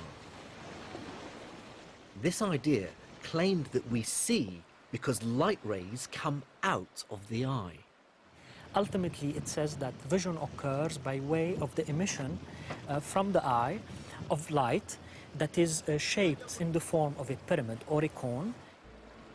This cone-shaped beam illuminates what we're looking at and is defined by nice geometric straight lines.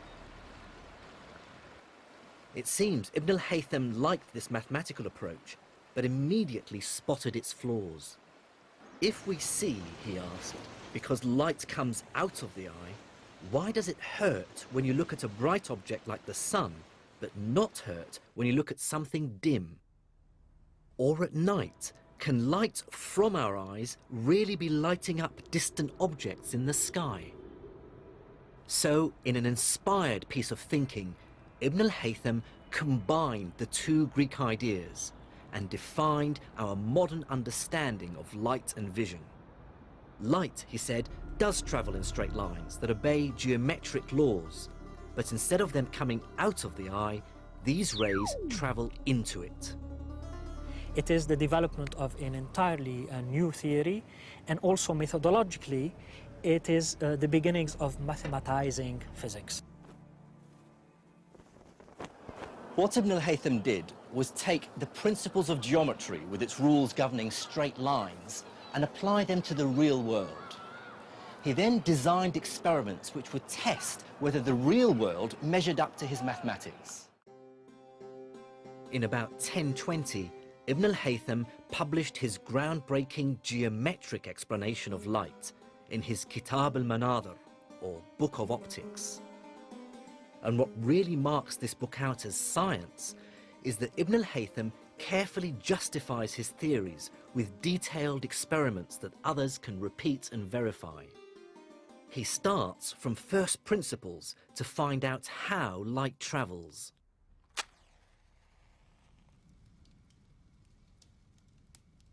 For his first experiment, Ibn al-Haytham wanted to test the idea that light travels in straight lines. Now, to do this, he took a straight tube on which he'd drawn a straight line down the side and a ruler, again with a straight line down the length of it. And by matching the two together, he was convinced then that the tube was straight.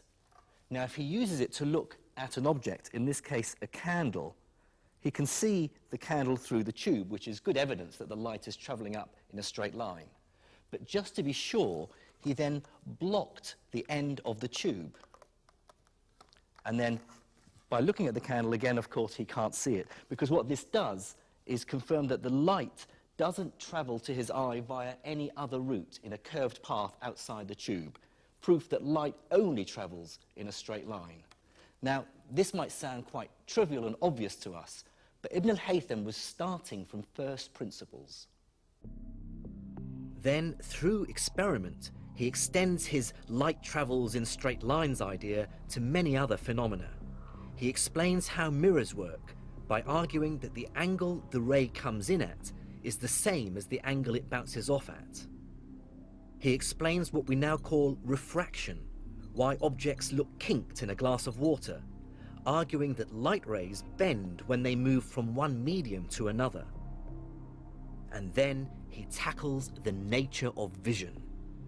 Ibn al-Haytham wanted to understand how an object makes an image on the retina of the eye. So he built what he believed was a stripped-down version of the eye, which is basically a black box with a tiny hole in it. This is what we call today the camera obscura. He next took his subject, in this case Anna, who's very brightly lit, and we now go inside the box to see what the image looks like. Now that I'm inside the camera obscura and I've allowed my eyes to get used to the dark, we can open the hole. And there we clearly see the image of Anna waving on the screen. But the image is inverted because light travels in straight lines, and so the light from her head has to move diagonally downwards to hit the bottom of the screen, and light from her feet travels diagonally upwards to hit the top. But more importantly, what this proved to Ibn al-Haytham is that there's a one-to-one correspondence between every point on the object, on Anna, and every point on her image on the screen. Just like a modern scientific paper, the attention to detail in the Kitab al-Manadhir is incredible. His book isn't just a dry scientific treatise, it's a manual for future generations. In his work, he constantly justifies his theories about light with experimental observation. And he describes his experiments in great detail so that other people can repeat them and confirm his ideas. His message is, don't take my word for it, see for yourself. I believe that Ibn al-Haytham was one of the very first people to ever work like this. This, for me, is the moment that science itself is summoned into existence and becomes a discipline in its own right.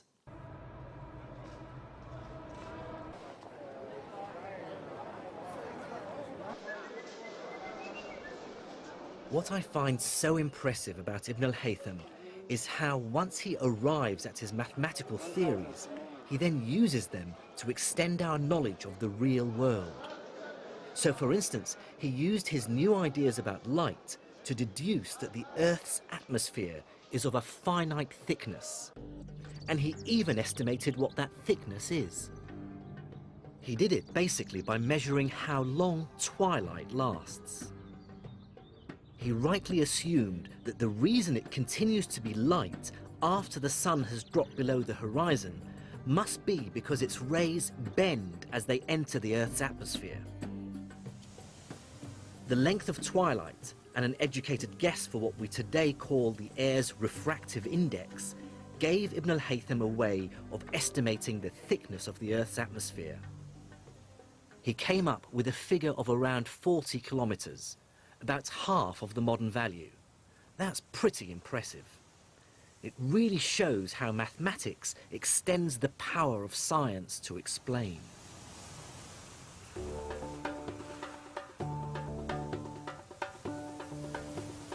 On my journey so far, I've been overwhelmed by the sheer intellectual ambition of medieval Islamic scientists. When their leaders asked them to find out the size of the world, scholars like al-Biruni used mathematics in startling new ways to reach out and describe the universe.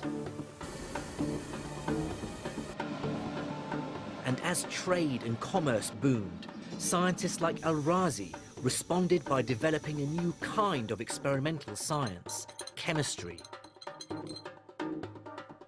But if there's one Islamic scientist we should remember above all others, it is, in my view, Ibn al-Haytham, for doing so much to create what we now call the scientific method. The scientific method is, I believe, the single most important idea the human race has ever come up with. There is no other strategy that tells us how to find out how the universe works and what our place in it is. Of course, it's also delivered technologies that have transformed our lives. So the next time you jet off on holiday, or use a mobile phone, or get vaccinated against a deadly disease, remember Ibn al-Haytham, Ibn Sina, al-Biruni, and countless other Islamic scholars 1,000 years ago who struggled to make sense of the universe using crude mirrors and astrolabes. They didn't get all the right answers, but they did teach us how to ask the right questions.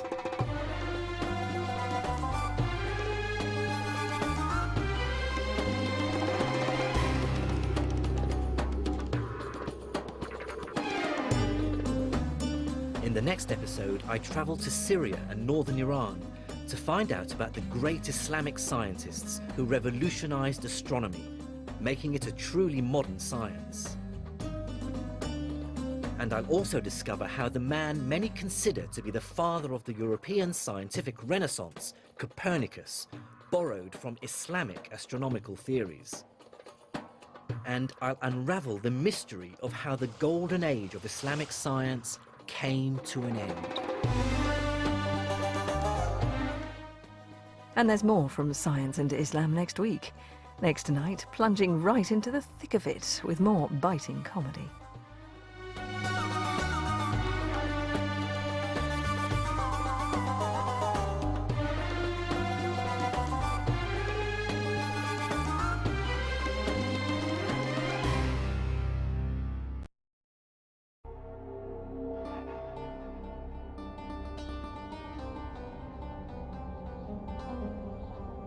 The sun, the moon, the planets and stars have always fired our imaginations and fueled our mythologies.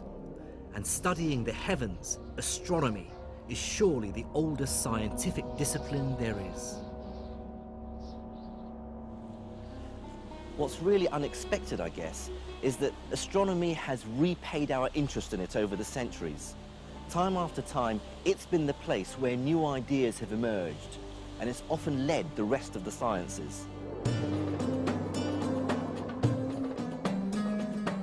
I'm a professor of physics at the University of Surrey, and the ideas and theories of the great European scientists like Galileo, Newton and Einstein lie at the heart of my work. But there's another side to me. I'm half Iraqi, and I'm keen to investigate stories I'd heard as a schoolboy in Baghdad of great astronomers from the medieval Islamic world whose work shaped the discoveries of these later Western scientists. So I'm going on a journey through Syria and Egypt to the remote mountains in northern Iran to discover how the work of these Islamic astronomers had dramatic and far-reaching consequences. There, I'll discover how they were the first to attack seemingly unshakable Greek ideas about how the heavenly bodies move around the earth. It was Islam that paved the way for one of the greatest upheavals in the history of science.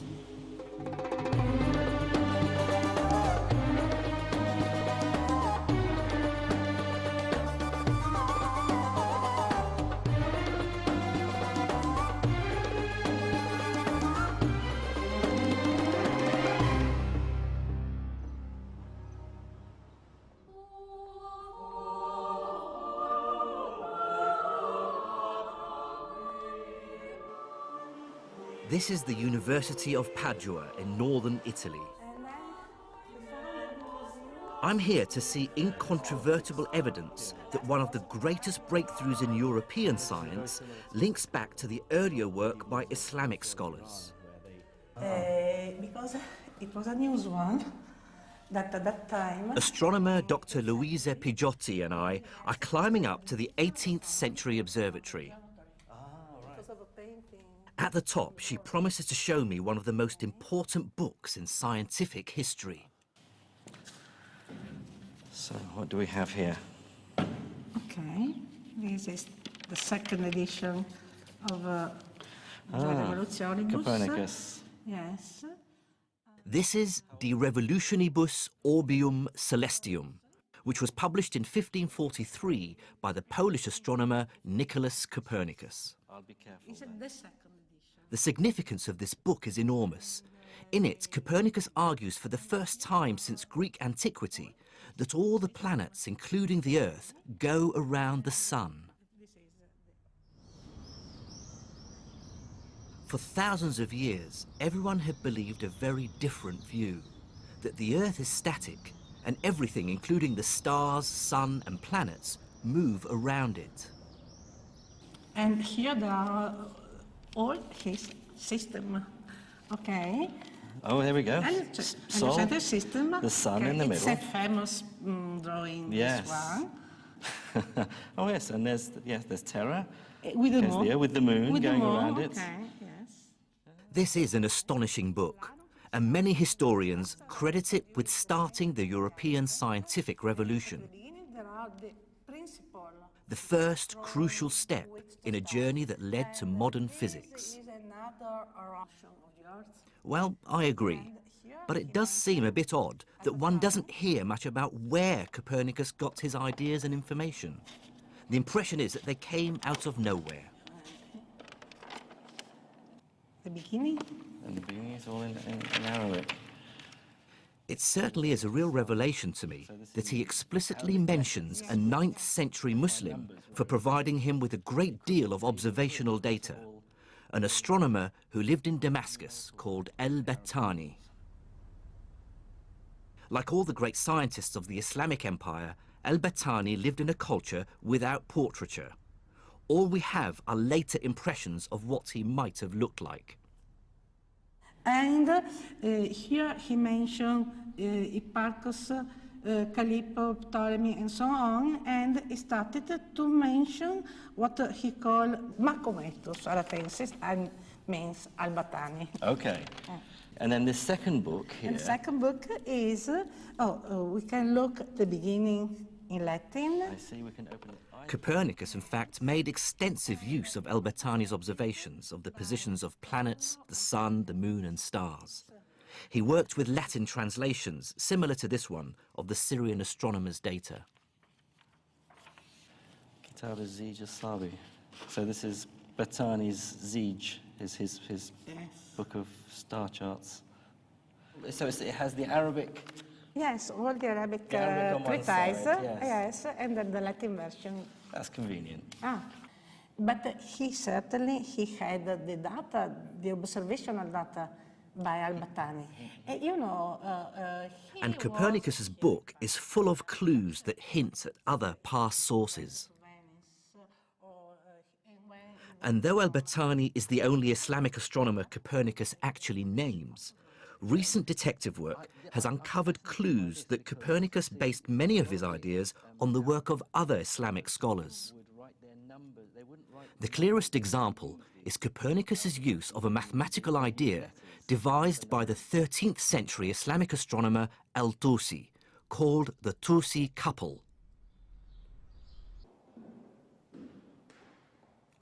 Back in England, I compared a copy of al-Tusi's Tadhkira fi Ilm al-Hay'a with another edition of Copernicus's Revolutionibus. In it, there's a diagram of the Tusi couple, and there's an almost identical diagram in Copernicus's book, even down to the letters that mark the points on the circles. So in al-Tusi, there's the Arabic alif, which is A, there's the ba, which is B, Jim over here is the G, and the dial at the center, D. It's a remarkable similarity. Now, this might just be coincidence, but it's pretty compelling evidence. In fact, I truly believe that Copernicus must have been aware of Al-Tusi's work and other Islamic astronomers. Further detective work also shows that Copernicus used mathematical ideas for planetary motion that are remarkably similar to ones developed by another Islamic astronomer, a 14th century Syrian called Ibn Shatir. For some historians, this cannot be coincidence. Copernicus, to me, I have no proof. I don't have a smoking gun. But to me, it looked like, and again, by analyzing his own works, it looks like he was working from diagrams. Somebody gave him a geometric diagram of what was done by Ibn Shatir to solve the problem of the moon, for example, to solve the problem of the upper planets, to solve the problem of the movement of Mercury. He had diagrams, and he was genius enough to be able to figure out from the diagrams what was the underlying theory behind those diagrams. So, far from emerging from nowhere, it seems Copernicus's work will be better described as the culmination of the preceding 500 years of Islamic astronomy. I wanted to investigate this story, find out more about those astronomers and their ideas.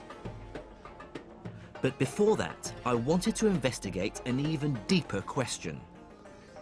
What actually motivated medieval Islamic scholars' interest in astronomy?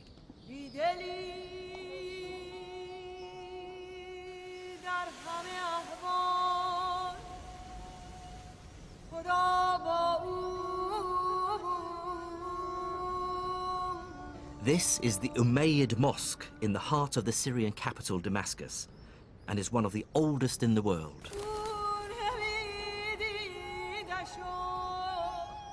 And I'm here on a kind of treasure hunt. Well, it says in the books that there is a sundial on the top of the Arus minaret, the bride minaret over there. So we'll see whether it is there or not. So This is Dr. Reem Turkmani, an astrophysicist and medieval astronomy expert from Imperial College London. And we're looking for one of the most accurate sundials made in the medieval world. And equally exciting for me is the fact that it was made by one of the Islamic astronomers who had so heavily influenced Copernicus, Ibn Shatir. Let's see.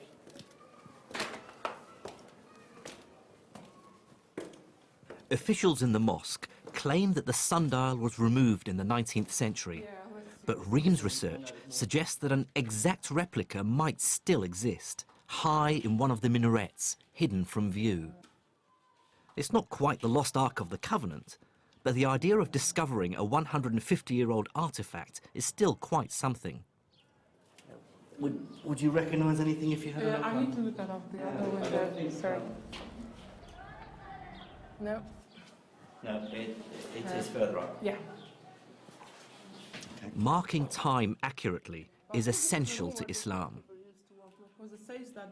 The Quran requires the faithful to pray 5 times a day at 5 very precise times. At the exact moment of dawn, when the sun is overhead, in the afternoon, at sunset, and then again at the moment of nightfall. So for early Islam, an accurate sundial was an extremely important fixture in many mosques.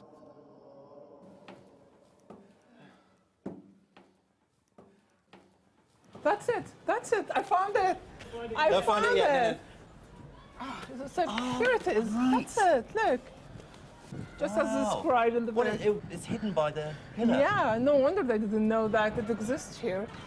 It's all covered with the pigeons' filth. Pigeon crap? Yeah. Oh. Oh, great, thank you. Try that. So, let's see. Okay. So, now, this consists of 3 sundials. The main big one, and there's the northern one and the southern one. There's a line here for Salat al-Dhuhr, the midday prayer, and there is one for the afternoon prayer. Ibn Shatir had calculated the arrangement of these lines so that the sundial remains accurate all through the year, even though the length of the days change. They will have Yes. the timekeeper. It's a very important job. So he would sit here watching the shadow, exactly. and exactly the precise moment for prayer, Yeah. he'd signal to the muezzin to start Yes. the call for prayer. Exactly. Okay.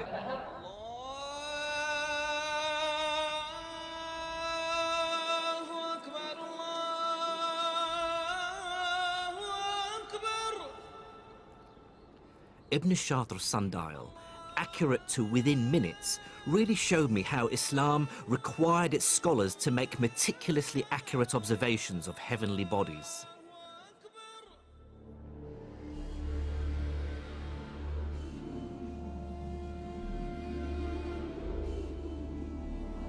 And I began to understand why Copernicus was so impressed by the work of his Islamic predecessors.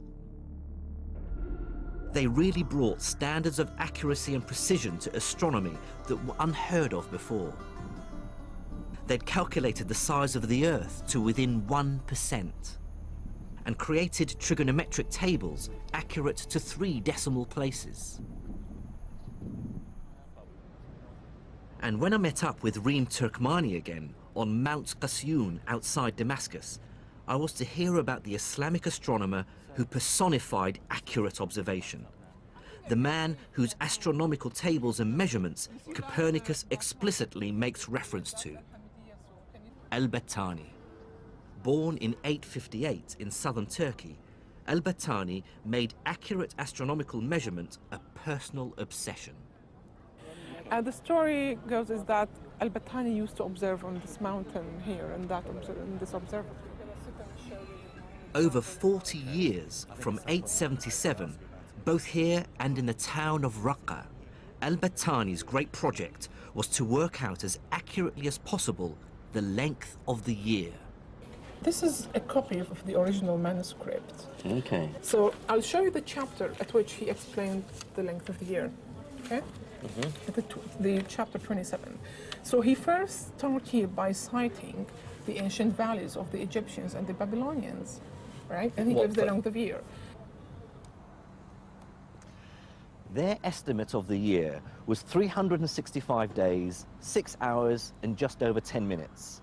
To improve on this, Al-Battani used his ingenuity and a device like this, an armillary sphere. He used it to measure how the length of shadows varied over the course of a year.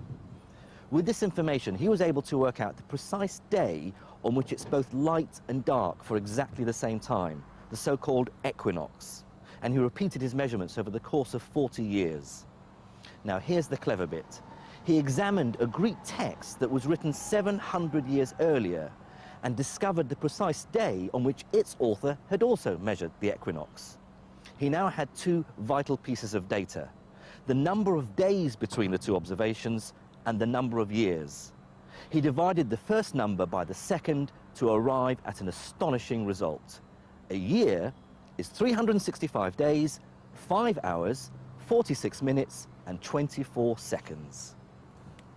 And he gets the new number, which was only 2 minutes of the modern observations. 2 minutes. 2 minutes so of only. the length of a year to an accuracy of just 2 minutes. Exactly, the one he calculated.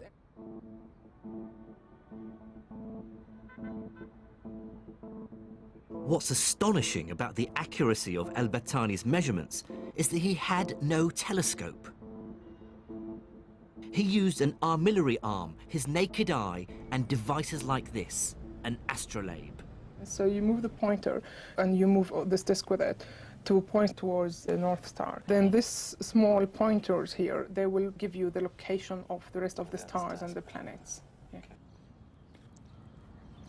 Despite this, among his many other observations is an incredibly accurate figure for the Earth's tilt of just under 24 degrees, about half a degree from the figure we now know it to be. And he didn't stop there. He measured variations in the diameter of the sun to such accuracy that it led him to an astonishing conclusion. This distance, the furthest point the sun reaches from the Earth during the year, known as the apogee, actually changes from one year to another. Also, his tables showing the position of the sun and the moon, which is what Copernicus refers to some 600 years later, set a new standard in precision and accuracy. So al-Battani and his fellow Islamic astronomers were clearly good observers. But so what, you might ask? Well, the answer is that their observations began to suggest to them that the prevailing Greek theory that described how everything in the heavens revolved around the Earth had some serious flaws. This Greek tradition, which had been unquestioned for over 700 years, was based primarily on the work of one of the greatest astronomers of the ancient world. Claudius Ptolemaeus, or Ptolemy, was a Greek astronomer based in Alexandria in the 2nd century AD. He wrote one of the greatest texts in astronomy, the Almagest, which was basically a distillation of all Greek knowledge on the celestial world. Ptolemy believed that the sun, the moon, the planets, and the stars all sat on crystal spheres that rotated around the Earth. So the moon sits on the innermost sphere, followed by the sun and the planets, and finally a patchwork of stars on the outermost sphere. So we human beings sit at the very center of the universe, with the rest of the universe rotating around us.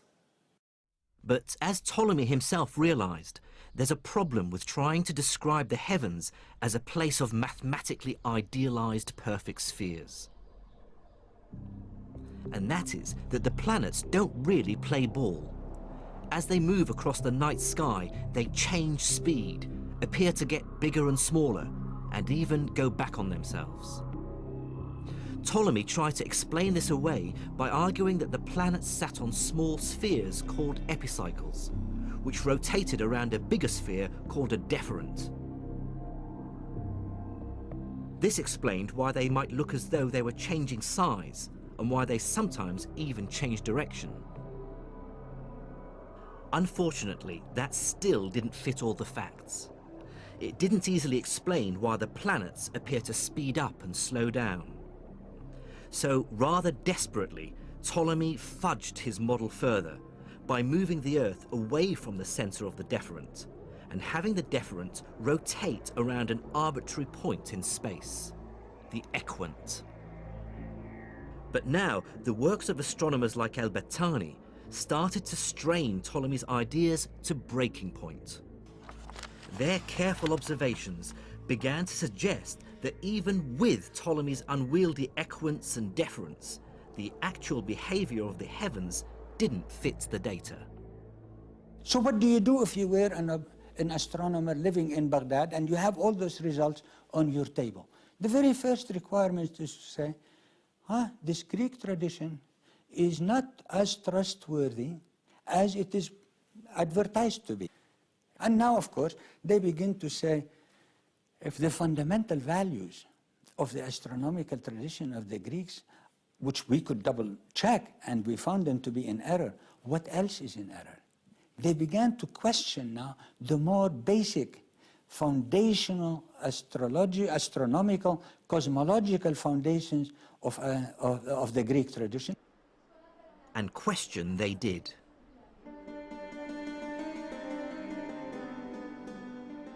What's absolutely striking about the writings of Islamic scholars by the 9th century is the increasing use of the word shukuk, which in English means doubts. They showed that it's sometimes necessary to doubt an idea that everyone around you believes unquestioningly. Islamic doubting of Greek astronomy began the slow process of undermining the notion that the Earth is at the center of the universe. To doubt takes great courage and imagination.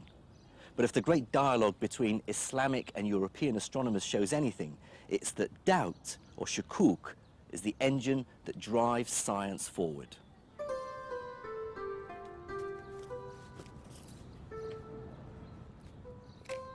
One of the first great shukuk scientists was called Ibn al-Haytham.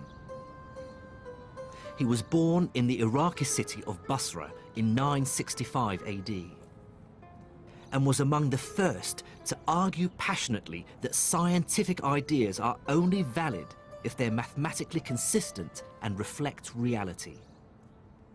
And when he applied his fierce, rigorous intelligence to Greek astronomy, he immediately spotted that there was a fundamental contradiction at its heart. On the one hand, Greek cosmology argued that everything in the heavens revolves around the Earth. On the other hand, Ptolemy, in his Almagest, argued that if you want to mathematically predict how the sun and planets move, you have to pretend that they go around an arbitrary point in space, the so-called equant. This is clearly a contradiction. The heavens can't both go around the Earth and not go around it at the same time. Ibn al-Haytham hated this nonsensical contradiction. In the early 11th century, he wrote a paper, Al-Shukuk ala Ptolemaios, or Doubts on Ptolemy. In it, he writes with barely contained frustration, Ptolemy assumes an arrangement that cannot exist. Ibn al-Haytham says that is a total absurdity. We cannot accept that, and furthermore, he says, it's not a slip of a tongue.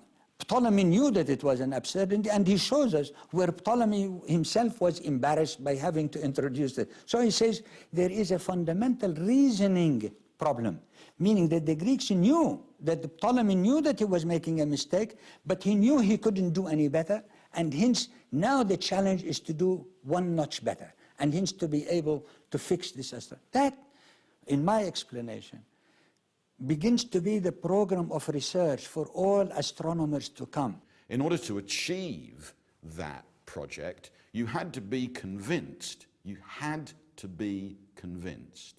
that it was possible to make high precision mathematical models of the way in which planets and stars move that would really capture how they are in the heavens.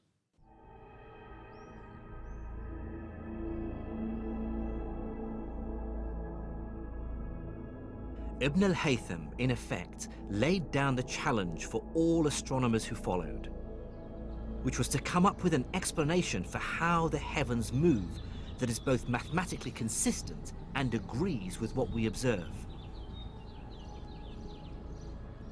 The final answer to this would come from faraway Europe with Copernicus and others, but the next and crucial breakthrough came somewhat closer.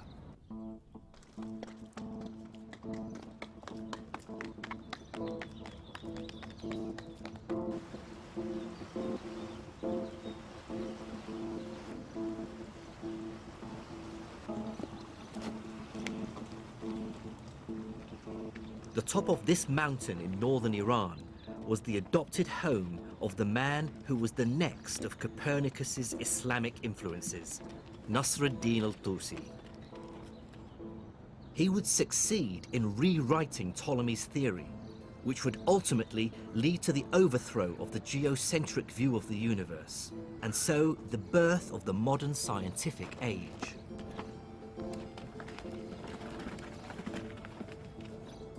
This is the remote castle of Alamut, al-Tusi's adopted home.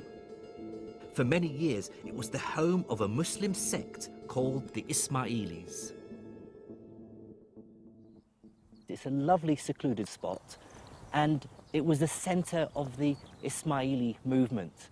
It's not surprising that al-Tusi would find a home here. And it wasn't just him. Many other scholars were gathered here, and there seems to have been a library. It was a center for learning as well as a military stronghold.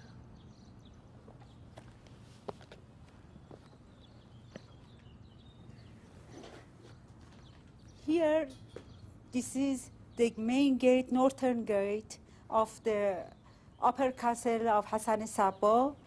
A new archaeological dig is now revealing under the castle, hewn into the living rock, a warren of rooms and studies, a mosque and living quarters for this extraordinary community of soldiers and scientists. This is the court of mosque or center of headquarter of castle. And it was within these cramped conditions that Al-Tusi started his masterwork of the shukuk, or the doubts, the tadhkira. In it, he finds an answer to Ibn al-Haytham's first challenge: how to eliminate Ptolemy's equant. Instead of a sphere rotating around an arbitrary point in space, Al-Tusi devised a series of two nested circles which rotate around each other in such a way that they eliminate the equant. The nested circles became known as a Tusi couple. This is the mathematical system that finds its way into Copernicus's work some 300 years later.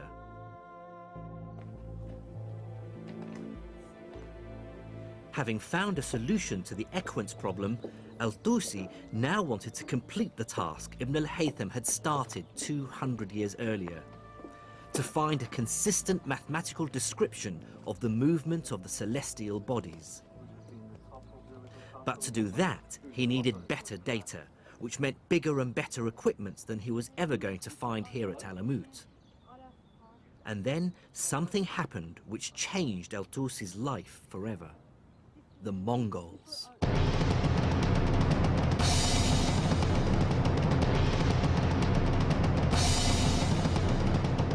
Streaming in from the east, an army of Mongols, led by Haluga Khan, marched into Iran, crushing everything before them. By 1255, they had reached the foothills of Alamut, intent on its destruction. Then, in a brilliant piece of diplomacy, Al-Tusi managed to both save his own skin and satisfy his scientific ambition. He visited the Mongol leader and played on his deep astrological superstition. Convincing him he could tell the future if only he had new equipment, Al-Tusi persuaded the Khan to make him his head scientist and to build him just a few hundred miles away, perched on a hilltop where the air was clear, the largest observatory the world had ever seen.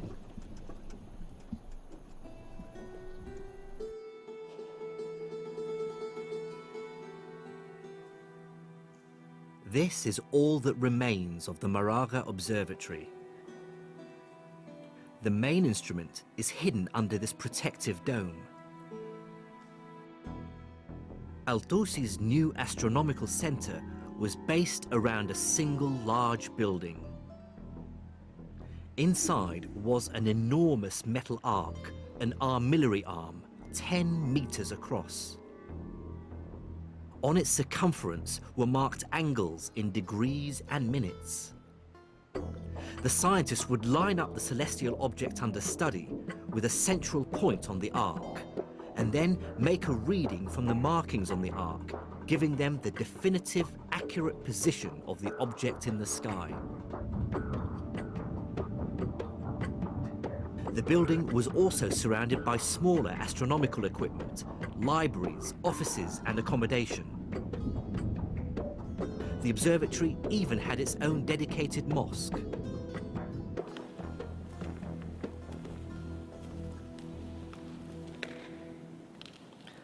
I suppose it is a little disappointing that there's not that much left of the place now. So you really have to imagine what it must have been like back in its heyday. After all, what Al-Tusi built here was nothing less than the world's greatest observatory for 300 years. And like any modern-day international research institute, he brought together the world's greatest astronomers from as far away as Morocco and even China. I mean, it must have been a really great, buzzing atmosphere to work here.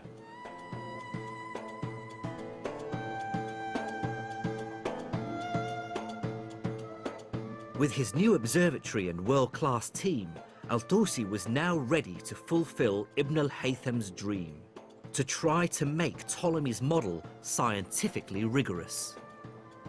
First, they attacked the mathematics.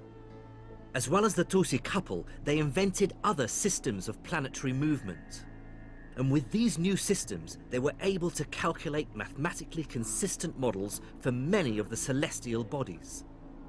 Mercury, Venus, Mars, Jupiter, Saturn, and the Sun and Moon.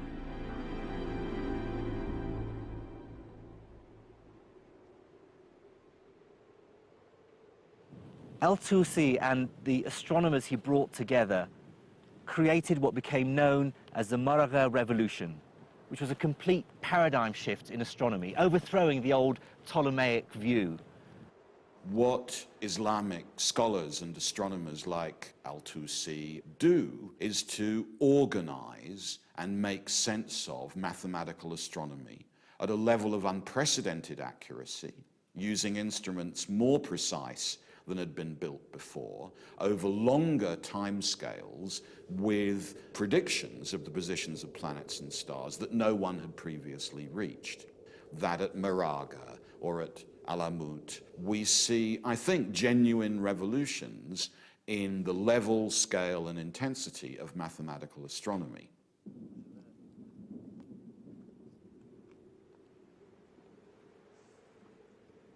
But there was still a problem.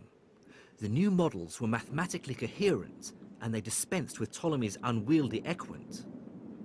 But they still firmly placed the Earth at the center of the universe, and that inevitably meant that their descriptions of the heavens were intricate and complicated, with epicycles, deferents, and couples. It was like some great cosmic gearbox.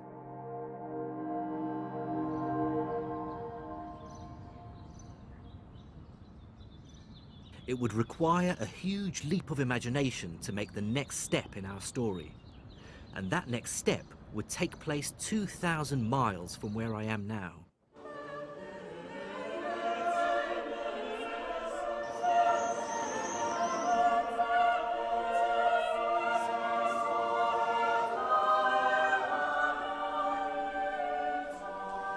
In my view, the last phase of the Maragha Revolution took place not in Iran or anywhere in the Islamic Empire, but here in northern Italy. Based on the work of Muslim scholars, places like the University of Padua were already starting a new scientific movement, the Renaissance. Back in Padua, where I began my journey, I now understand why Islamic astronomers were so important to Copernicus. They gave him his motivation. He's the first European to share Ibn al-Haytham's deep aversion to Ptolemy's cosmology. And that's what makes Copernicus not the first great astronomer of a new European tradition, but the last of the Islamic tradition. This is the second edition. As we've seen, many of the complex mathematical models Copernicus uses in his new heliocentric model, like the Tusi couple, are copied from Islamic astronomers. But more importantly, it's Copernicus's deep desire to bring mathematical consistency to cosmology that he really owes to his Islamic predecessors. Copernicus's ideas set in motion a train of scientific revelations that would eventually lead to Isaac Newton and the discovery of gravity. In Newton's hands, Ibn al-Haytham's dream of an astronomy with rigorous and coherent mathematics, which agrees with experimental observation, finally took place.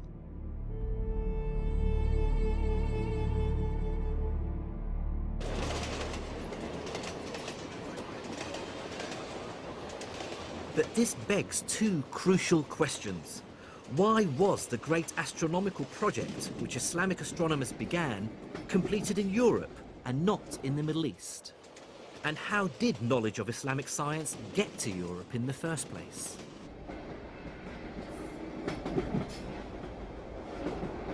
The answers to these questions lie in one of the most beautiful cities on Earth, the Queen of the Adriatic, Venice.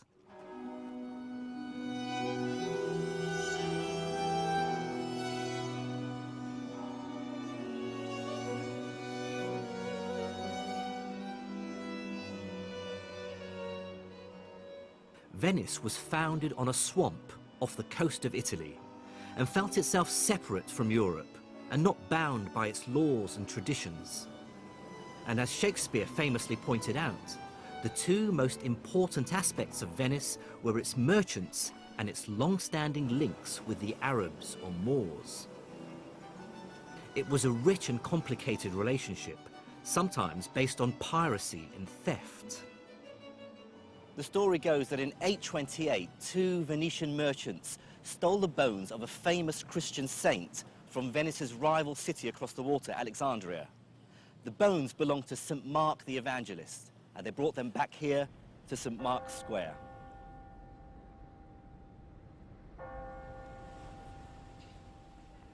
But without doubt, trade with the East brought to Venice great wealth and an exchange of ideas, customs and people, as Venice expert Vera Costantini showed me.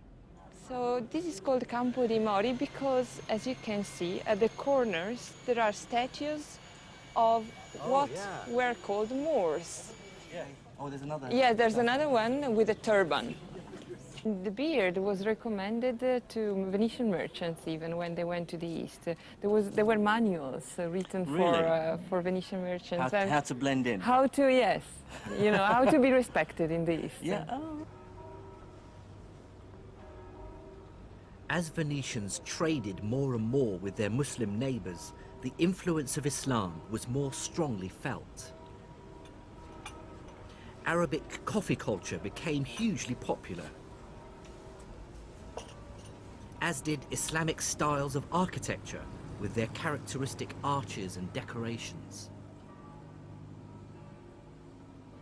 So the next thing I want to show you is the Palace of the Camel. When Venetians traded in the East, the unity of measurement of a load that could be loaded on a dromedary was called a carico. And it was the exactly same unity of measurement they had in the East, and it was called yoke.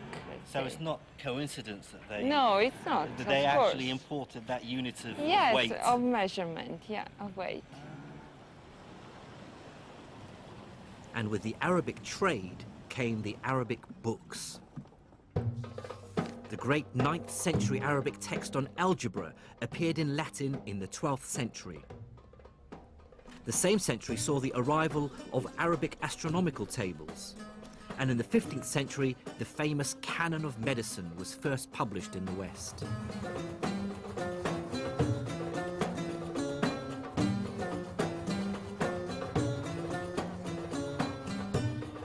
And this influx of learning seems to coincide with a great historical shift.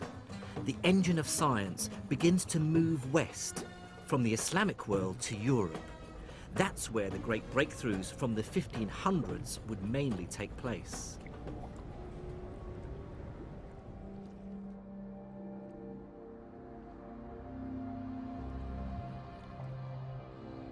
I encountered an astonishing and very tangible symbol of this shift and a really surprising clue as to why it happened, thanks to Professor Angela Nuovo from the University of Udine.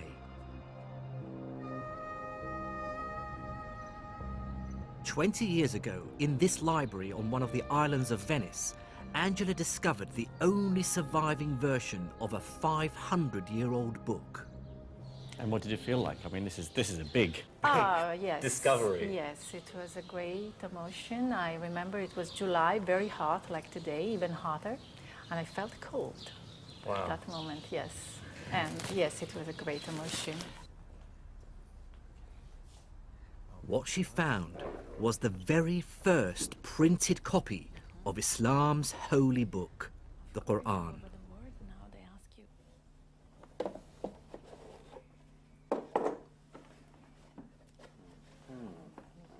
This is the first time she's seen her Quran since she discovered it 20 years ago. But it struck me as strange that the world's first printed Quran was produced in Venice and not in the Islamic world.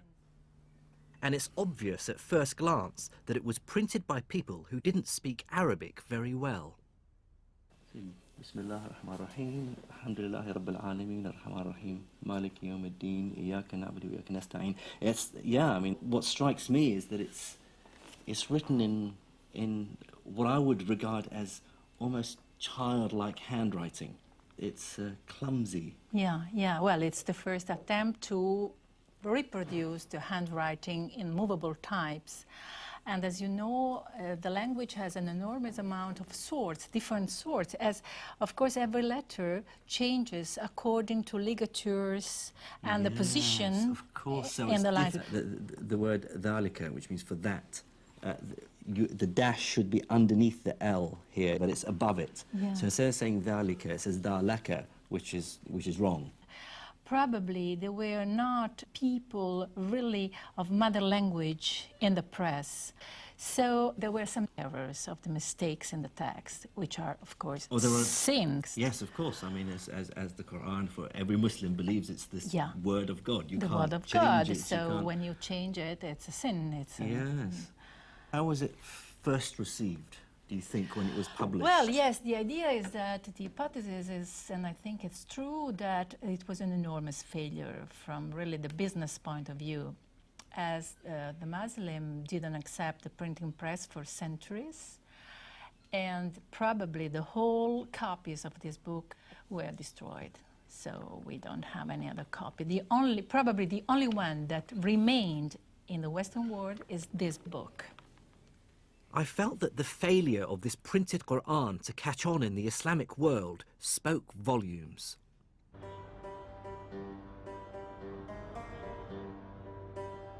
"800 years earlier, one reason for Islamic science's success had been the precision of the Arabic language. With over 70 different ways of writing its letters and many extra symbols to define pronunciation and meaning, it allowed scholars of many different lands to communicate in a single common language." Now, with the arrival of the printing press, scientific ideas should have been able to travel even more freely. In the West, books printed in Latin accelerated its scientific renaissance. But because of its symbols and extra letters, Arabic was much harder to set into type than Latin, and so a similar acceleration in the Islamic world failed to materialize. I believe this rejection of the new technology, the printing press, marks the moment in history when Arabic science undergoes a seismic shift. Europe has embraced Greek and Arabic knowledge and the new technology, and Galileo and his ilk are poised at the cusp of the Renaissance. It has been a turning point both in the history of the Venetian printing press, who used to be extremely powerful. I mean, it's the limit of expansion, let's say, and in the history of the relationship, the cultural and general relationship between the East and the West, as acceptation of printing would have meant the acceptation of the first important technology. So, you know, the two histories started to differ very much, as you know.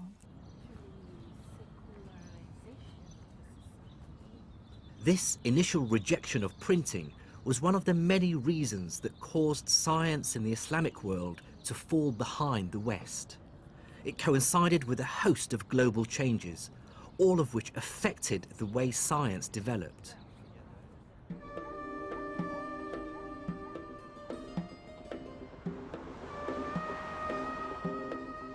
The first and most obvious reason for the slowdown in Islamic science is that the Islamic empire itself falls into decline from the mid-1200s.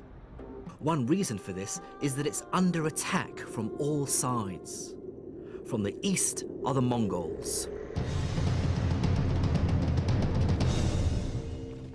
In 1258, they invaded the capital, Baghdad, and it's said that the waters of the Tigris and Euphrates rivers ran black for days with the ink of the books they'd destroyed. But trouble was also brewing in the far west of the empire. Islamic Spain, already fragmented into separate city-states, now faced a new threat, a united and determined onslaught from the Christian north. The Reconquest, as it was called, raged for hundreds of years. but culminated in the 15th century when Ferdinand II and Isabella led an army which forced the last of the Muslims in Granada to surrender in 1492. The Christians were intent on removing every last vestige of Islamic civilization and culture from Spain. In 1499, they ordered the burning in this square in Granada of all Arabic texts from Granada's libraries, except for a small number of medical texts. Within about 100 years, every Muslim in Spain had either been put to the sword, burnt at the stake, or banished. And Christians from the east of Europe were intent on reclaiming the Holy Land. The Crusades. Bent on carving out a holy Christian Levant and claiming the holy city of Jerusalem, the Crusaders launched a massive attack on northern Syria. They quickly captured this castle and turned it into one of their strongholds. Then, with ruthless and missionary zeal, they marched on Jerusalem. And as the empire fought with its neighbours, it collapsed into warring fiefdoms. The Mamluks, slaves who originally belonged to the state of Egypt, became its leaders. The Bourbon Almohads ruled Morocco and Spain in the 13th century, and the north of Syria and Iraq splintered into a series of city-states. But for many historians of science, the biggest single reason for the decline in Islamic science was a rather famous event that took place in 1492. That year, the entire political geography of the world changed dramatically when a certain Christopher Columbus arrived in the Americas. I explain it with the phenomena of the discovery of the New World in 1492. The immediate result is that you got immense amount of gold and silver coming to the royal houses of Europe at the time, and all the adventurous empires and royal houses of the time who were setting colonies all over the world. And science always follows the money. As the 16th and 17th centuries came and went, that money, power, and hence scientific will moved through Spain and Italy and on to Britain. By the 17th century, England, sitting at the centre of the lucrative Atlantic trade route, could afford big science. And that ultimately explains why the greatest book in world science, Sir Isaac Newton's Principia Mathematica, the book that ultimately explains the motion of the sun, the moon, and the planets, was not published in Baghdad, but in London. It was necessary for him to have data of astonishing accuracy gathered from across the world.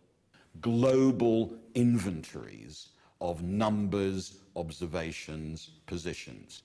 The heights of tides, the positions of comets and planets, the rate at which pendulums beat. It's a global project. It's big science. And many of those observations, many of those mathematical models were, of course, models initially developed by Islamic astronomers in Egypt and the Near East and Central Asia. But there's a final twist in the tale. As the wealth of the Islamic nations subsided through war, political and religious entrenchment, and the loss of its lucrative trade, so its science declined.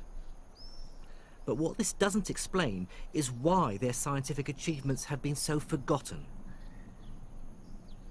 And that's partly because, as Europeans colonized great swathes of the Middle East and Asia, they actively encouraged the idea that the civilizations they encountered were moribund and in decline. It seems the English and the French were uncomfortable with subjugating people whose knowledge and science may have been as sophisticated as their own. So it became important to portray the Islamic world in a very specific way. Namely that, yes, they once were very sophisticated and they had great scientists and philosophers, but of course now they've fallen into decay. Somehow, this point of view made the whole colonial enterprise seem much more palatable. One of the most fascinating developments, I think, in the history of the encounter between Western Europeans and other cultures is a kind of shift which has got fundamental and terrible consequences amongst Western Europeans when they start to reflect on why they are superior. It doesn't often cross Western Europeans' minds that they might not be superior to everybody else. For a very long time, after all, Western Europeans in general, the British for example, supposed that their superiority lay in their religion. But then I think around the 1700s, we begin to see a shift. And the shift is from claiming that the reason for European superiority is its religion to the reason for European superiority is its science and technology. Eventually it ends up with the famous phrase, we have the Gatling gun and they do not. Europeans in that period were quite prepared to acknowledge that in ancient times, Islam, for example, had achieved great things in the sciences, but they weren't doing so now.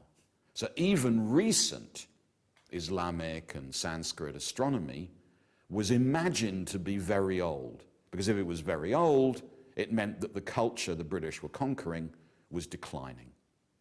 And for the British, that was clearly good news. And some experts believe that the effect of this on Islamic scientific history is still felt in the Islamic world today. The Islamic part and the Arab part have not yet discovered their history because their history was obliterated intentionally by the colonization period. And unfortunately, when they rediscover it now, they're rediscovering it in bits and pieces.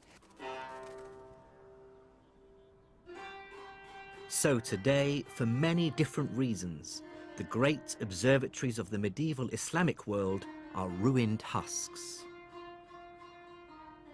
And it's true to say that most of the great scientific breakthroughs of the last 4 centuries have taken place in the West. But that's not to say that science has completely ground to a halt in the Islamic world. Now, in the 21st century, there are many examples of cutting-edge research being carried out. Well, I've arrived at the Royan Institute here in Tehran, where they carry out stem cell research, infertility treatment, and cloning research. I was surprised to learn that here in Iran, an Islamic state, potentially controversial science like genetic modification and cloning is condoned, even funded by a theocratic government. One of the uses is when a small part of the heart stops working, which is finally going to lead to heart failure. Right. So the cells from that part of the heart are actually replaced with the cells that have been cloned. Another use of cloning in therapeutics is actually creating an animal which has the medicine in their milk, for example. So when we drink the milk, we actually receive the medicine we need. Considering genetic research has many vociferous opponents in Christian communities, I was intrigued to see that here in Tehran, they have their own in-house imam to offer support and advice on this sometimes quite controversial research. We have got this medical ethic committee here in Royan Institute, and every project which is proposed is investigated in this committee, and we see different aspects of it, and they have got to justify the project for us. I'm not enough of an expert in genetics to truly assess the quality of the work here, but one thing I can say is how at home I felt. Whatever cultural and political differences we have with the Iranian state, inside the walls of the lab, it was remarkably easy to find common ground with fellow scientists. Nature's rules are refreshingly free of human prejudice. That's something the scientists of the medieval Islamic world understood and articulated so well. In the 9th century, Al-Khwarizmi synthesized Greek and Indian ideas to create a new kind of mathematics, algebra. The The polymath Ibn Sina brought together the world's traditions of healthcare into one book, contributing to the creation of the subject of medicine. In remote Iranian mountains, astronomers like El-Tusi paved the way for scientists working hundreds of years later in Western Europe.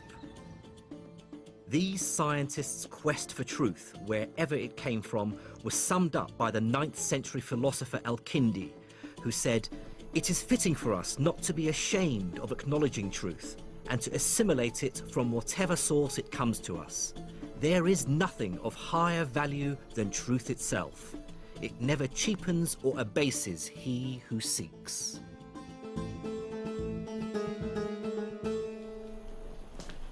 One moral emerges from this epic tale of the rise and fall of science in the Islamic world between the 9th and 15th centuries.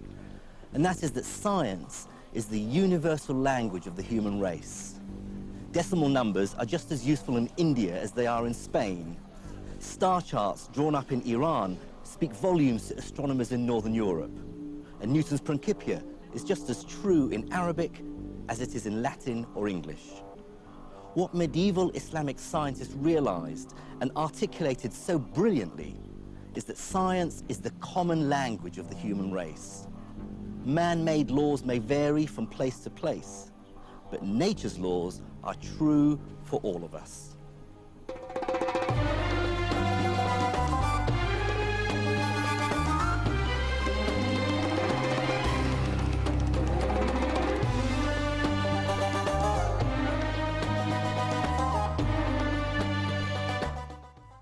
That was the last in the series. Next tonight, how to fit a square peg into a round hole. If only it were that simple. It's Hole in the Wall, next.